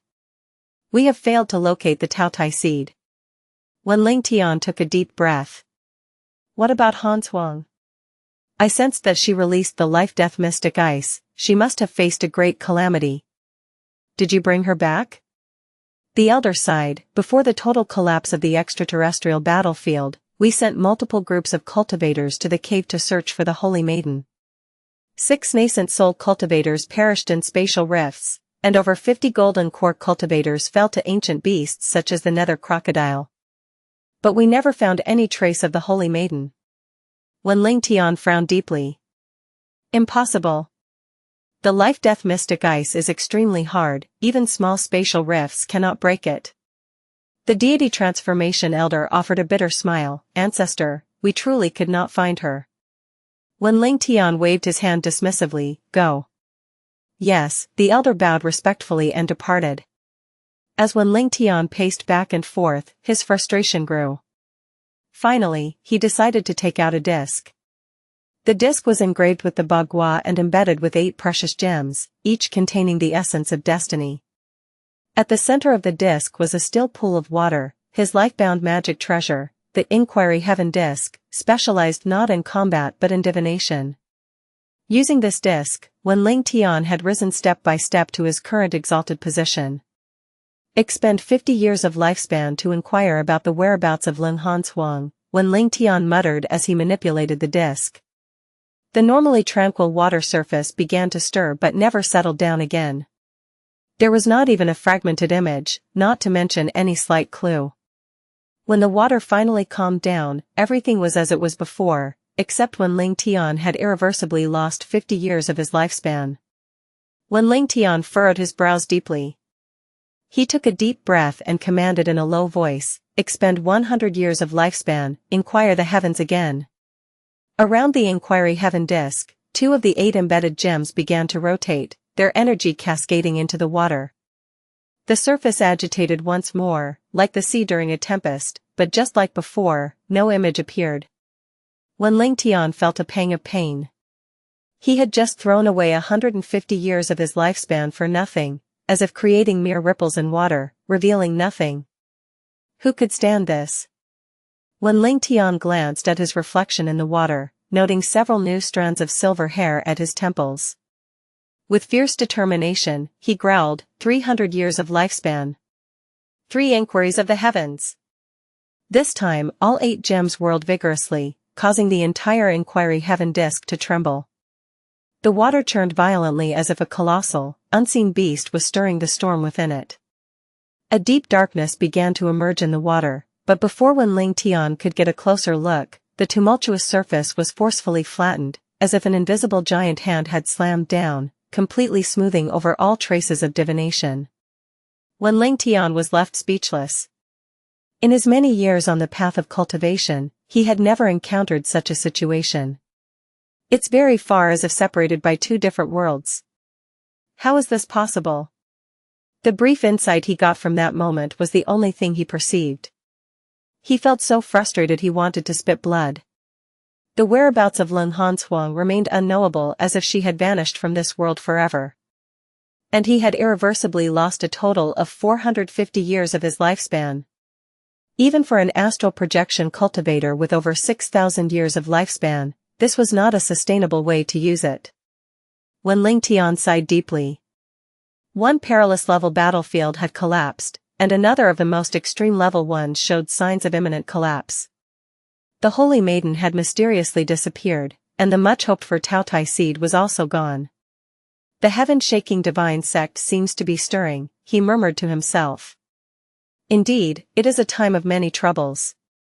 Rubbing his temples, Wen Ling Tian felt exhausted by the weight of these developments. 3 years later on Blue Star, Chu Xian had underestimated the formidable nature of the life-death mystic ice. This chunk of ice, a lifeline bestowed by the astral projection ancestor of the reincarnation divine sect to Ling Hanshuang for protection, proved incredibly resistant.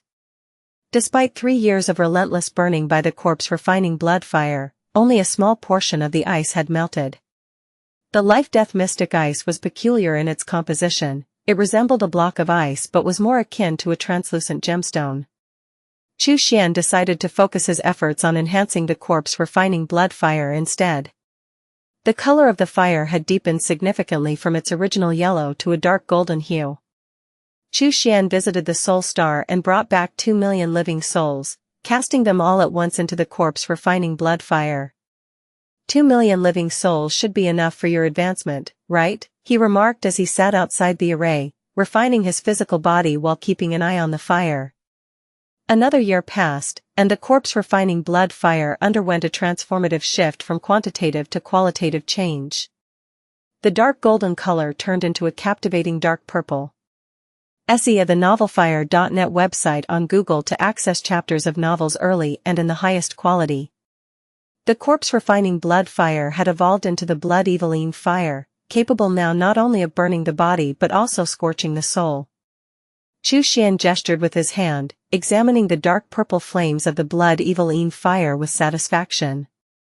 He tested the fire on himself and discovered that the blood eviling fire could even damage the nascent soul. Even the formidable entities like 2 armed and 4 arms, along with Hu, steered clear of it, indicative of its potent force. Having devoured tens of millions of zombies and nearly 10 million tormented souls, the blood eviling fire had reached a level capable of harming nascent soul cultivators. For Chu Xian, this was exhilarating news, offering him a new means of combating enemies. However, after ascending to blood-eviling fire, it might be difficult to store it inside the fire bees, he pondered, concerned that the fire's formidable power could be too much for the fire bees to contain. He experimented, and sure enough, the fire bees became visibly distressed after absorbing the blood-eviling fire, buzzing erratically before bursting. It seems urgent to upgrade the queen bee's level, Chu Xian sighed softly, turning his gaze back to the life-death mystic ice. His hope now lay in burning through the life-death mystic ice to obtain Lin Hanxuang's storage bag and recover a significant amount of resources for himself. Well, the burning has sped up. Noticing the accelerated burning rate, he couldn't hide his surprise. Chapter 239, Search Your Soul for Cooperation plus, Turn off Reset. Chapter 239, Search Your Soul for Cooperation. Chu Xian gazed at the gradually diminishing life-death mystic ice, a look of satisfaction crossing his face. No wonder he had initially struggled to melt it, the ice required the burning of a soul-devouring fire. Even so, fully melting it wouldn't happen overnight. Chu Xian estimated that, at the current rate, it would take between 3 to 5 years to completely dissolve. By then, he could retrieve the items carried by Lin Hanxuang. Chu Xian smiled, considering the circumstances.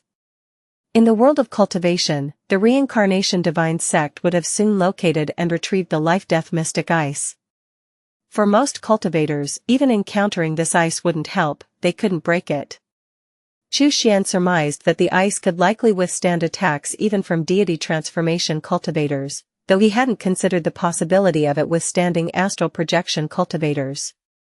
If that were possible, why would the reincarnation divine sect's astral projection ancestor gift it to a holy maiden rather than keep it? The astral projection ancestor of the reincarnation divine sect probably never imagined that the life-death mystic ice encasing Lin Hanxuang would be continuously burned atop my blood-eviling fire day and night, Chu Xian mused with a slight smile. Normally, it would be incredibly difficult for cultivators below the deity transformation to break the ice in a short period, especially in a situation like Chu Xian's, where the ice was exposed to a relentless flame for several years, an almost impossible scenario. Moreover, Chu Xian's blood-eviling fire was fundamentally different from the flames cultivated by ordinary cultivators. After all, his flame had devoured tens of millions of zombies and living souls. Chu Xian returned to the rooftop of the Haodai Hotel and took out a jade pendant containing the essence blood of true master Qiansong. He had refrained from using it previously to conceal his energy signature, but now it was time to bring it out. Chu Xian broke the seal on the jade with his spiritual energy, extracted the blood essence, and dripped it onto the jade slip of the body-seizing technique. Instantly, the jade slip emitted layers of dark vapor. This was the seal left by true master Tianqing. Chu Xian delved his divine consciousness into the jade slip again, and this time, the body-seizing technique was fully revealed to him. He swiftly committed it to memory. To practice the body-seizing technique, he first needed to find the materials to craft the acquired miraculous jade. Most of the auxiliary materials were easy to obtain, the challenge lay in acquiring the main material. Spirit mechanism jade, why have I never heard of it? Chu Xian frowned. It could be a divine object of the deity transformation, which would be problematic. Next, he would have to search the myriad soul sects library to see if there were any records related to the spirit mechanism jade. Time flew by swiftly, and 3 years had passed in the blink of an eye. Chu Xian, with his hands clasped behind his back, stood before the life-death mystic ice. Now, only a thin layer remained, stubbornly preserving Lin Hanxuang's body. Yet, even this remnant was on the verge of total disintegration under the relentless assault of the blood-eviling fire. Crack, crack. Pieces of ice plummeted to the ground. The lifelike ice sculpture, now riddled with extensive cracks, suddenly shattered with a thunderous crash. Lin Hanxuang's body fell to the floor. The moment she touched the ground, who had been waiting for a long time, immediately seized her throat. Both 2 arms and forearms rushed forward, capturing her soul to prevent any chance of her nascent soul self-destructing. Chu Xian extended his hand and swiftly confiscated Lin Hanxuang's storage bag, nodding slightly in approval. Lung Hansuang awoke as if from a deep dream, feeling as though she had been lying on a bed made from millennium-old profound ice that was perpetually aflame beneath. The sensation of ice and fire had left her oscillating between shivering from the cold and passing out from the heat. Now awake, she found herself in a dire, inescapable predicament. Lung Hansuang looked around. She was surrounded by unfamiliar architecture, and the air was devoid of spiritual qi, nearly barren, yet filled with a strange energy. "Where is this?" Lung Hansuang asked in shock. Chu Xian smiled. "Welcome to the underworld." Taking a deep breath, Lung Hansuang slowly regained the composure befitting a holy maiden.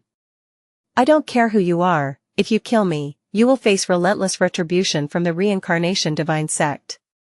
My body bears the mark left by my ancestor. Anyone who kills me will be cursed for life." Chu Xian raised an eyebrow. "Thanks for the warning.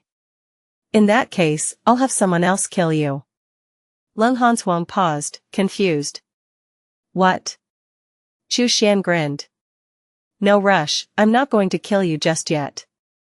For now, I'll spare your life. But first, I need to search your soul, so please cooperate." Lung Hansuang's pupils dilated in fear. A soul search? That would leave her a mindless husk. She must not let him proceed with this.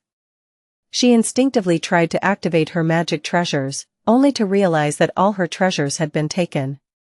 Her spiritual qi was suppressed, her nascent soul was under the control of the two demonic guardians, and she couldn't even self-destruct. This was true despair. Chu Xian's cold laughter echoed as he confronted Lung Hansuang, who stared back with regret filling her eyes. "I initially only wanted to hide until you left, and then leave on my own," he said. "But you madwoman, had to stir up the nether crocodile and force me out. Did you ever consider ending up in this situation when you came after me?" Without hesitation, Chu Xian proceeded to perform the soul-searching technique. Lung Hansuang's eyes, once lively and bright, quickly dulled to a lifeless stare. Any fleeting spark of intelligence was merely a dying flicker. She would no longer progress an inch in this lifetime, essentially reduced to a state of idiocy. This woman possesses both an earth spirit root and an earth spirit body. I never expected such a spiritual constitution. Chu Xian exclaimed in surprise. Lung Hansuang's earth spirit root was the ice spirit root, and her earth spirit body was the ice soul spirit body. Cultivators with such attributes have significantly stronger souls compared to their peers and can cultivate soul-enhancing techniques with much greater efficacy. When deploying soul-based mystical techniques, they carry a potent force of icy coldness, making them extremely powerful, even overpowering others at the same level. It was precisely because of these attributes that Lung Hansuang had been favored from a young age as a holy maiden of the reincarnation divine sect, cherished immensely by the astral projection ancestor Wenling Tian. Perhaps it was also these traits that shaped her current temperament. "I'll take both the earth spirit root and body," Chu Xian declared, pleased with his findings. It was well known that only earth-grade spirit roots were somewhat useful at the nascent soul stage, providing a slight chance of success and advancement. Lesser grades of spirit roots offered no such benefits. As Chu Xian planned his ascension to the deity transformation phase, even ultimate spirit roots would become useless. Only the earth spirit root could still be of some benefit. First, I'll use the complete root seizing technique to seize the earth-grade ice spirit root. Then, I'll use the body seizing technique to take the ice soul spirit body. Lung Hansuang's storage bag also contains several ice attribute techniques for me to choose from. Plus, there are several superior and top-grade magic treasures. Goodness, this is quite the haul, Chu Xian chuckled, hardly able to contain his glee. Search *the novelfire.net website on Google to access chapters of novels early and in the highest quality. Chapter 240, Nascent Soul Technique, The Mysterious Heavenly Ice Soul Scroll Plus, Turn Off Reset. Chapter 240, Nascent Soul Technique, The Mysterious Heavenly Ice Soul Scroll. Over the next period, Chu Xian, assuming the identity of Lin Fan, entered the treasure pavilion to exchange for various materials required for the complete root seizing technique. He didn't exchange everything all at once but did so in small quantities over multiple visits, He also exchanged some less commonly used materials or those he might need in the future to confuse any onlookers. For other materials, he changed his appearance and purchased them from markets near the Sol mountain range. Within just a couple of weeks, Chu Xian had all the necessary materials ready. The pills required for the technique were the skymending pill and the spirit-binding pill. With Chu Xian's prior proficiency in pill making, crafting these would normally be somewhat challenging. However, now possessing the true blood physique, even if there were slight imperfections in the pill crafting process, just a drop of his essence blood mixed into the pills could rectify their properties. Thus, crafting these two types of pills posed no difficulty. The process of seizing Lin Hanchuang's spirit root was similar to how he had previously taken Duan Feiping's ultimate grade thunder spirit root. The entire procedure went smoothly without any obstacles, and Chu Xian successfully obtained the Earth Grade Ice Spirit Root. SEA the Nelfer.net website on Google to access chapters of novels early and in the highest quality. As for the superior Thunder Spirit Root previously obtained, Chu Xian had implanted it into Hu's body, while the original Spirit Root was placed into Bao's body. This allowed both Hu and Bao to possess their own Spirit Roots, significantly accelerating their cultivation speeds. Spirit mechanism jade, so that's how it's obtained, Chu Xian murmured in surprise. After extensive research in the Myriad Soul Sex Library, he discovered that spirit mechanism jade wasn't an actual jade but was formed through a demonic array that refined cultivator skulls into a substance neither flesh nor jade. To craft a piece of spirit mechanism jade, at least one nascent soul cultivator skull is needed. However, a sufficient number of ordinary human skulls, equivalent in quantity to a nascent soul cultivator skull, would also suffice. Chu Xian pondered this information. Mystic Azure Star was not like the extraterrestrial battlefield where golden core cultivators were as common as dogs and nascent soul cultivators were plentiful. Here, each nascent soul cultivator was significant, and their demise would cause a stir. He was merely recuperating at the Myriad Souls sect and did not wish to cause any significant disturbances. If he could use a large number of ordinary human skulls to craft spirit mechanism jade, it would be ideal. Other cultivators might worry about accumulating bad karma, but Chu Xian did not care. Blue Star was abundant with powerful high-level zombies. If 10,000 are not enough, then 20,000. If 20,000 are insufficient, then 40,000. Capturing more is always enough. Once the spirit mechanism jade is crafted, I can use the body seizing technique to also seize Lin Hanchuang's ice soul spirit body, Chu Xian nodded to himself. With the Earth Spirit Root and Earth Spirit Body, his cultivation speed was sure to increase exponentially. Chu Xian found a desolate desert on Blue Star and set up the Spirit Mechanism Array.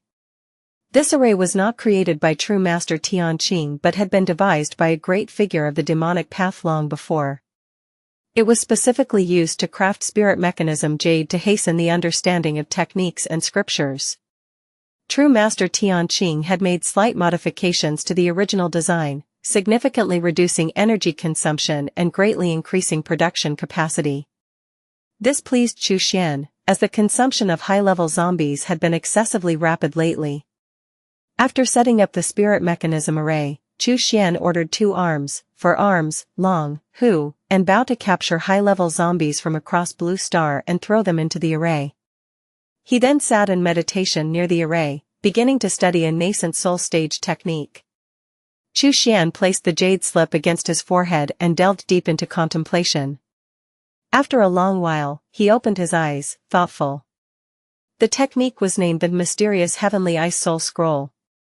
It included a comprehensive suite of spells for attack, defense, escape, treasure refinement, soul transformation, physical enhancement, and spiritual secrets. It was indeed all-encompassing. Compared to it, other techniques found in Lin Hanchuang's storage bag seemed rather insufficient. Those techniques were either solely offensive or defensive, or specialized in escapism, presenting significant limitations. Of course, despite these flaws, they were not without their merits.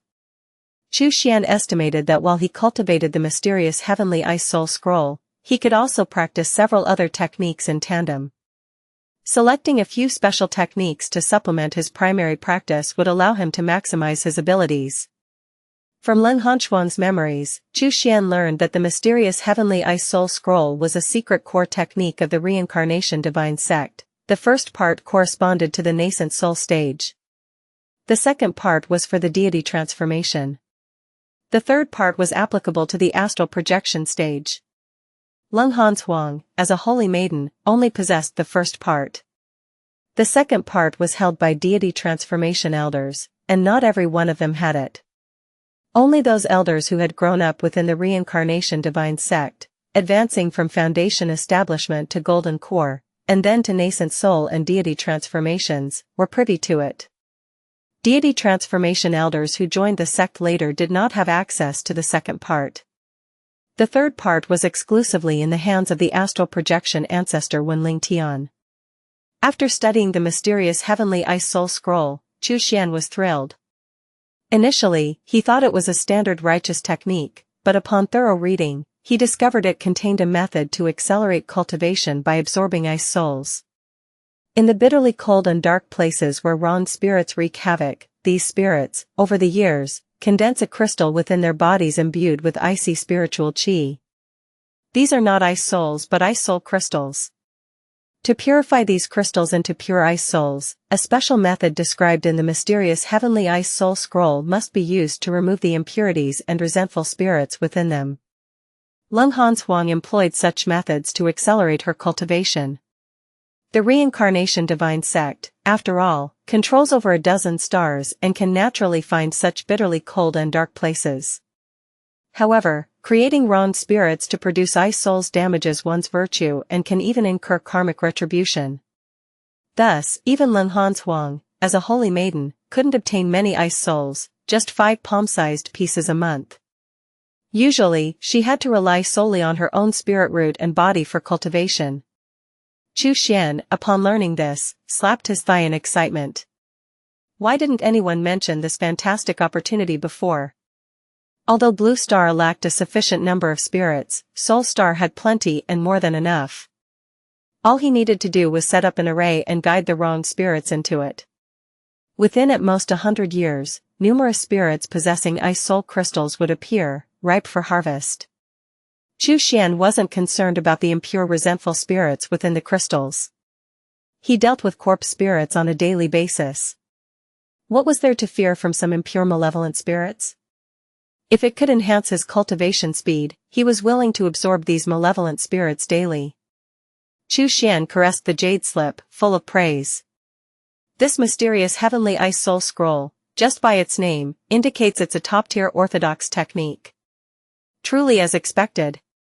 I'm off to set up the array on Soul Star. He quickly found an appropriate nascent soul stage array within Lin Hanchuan's storage bag.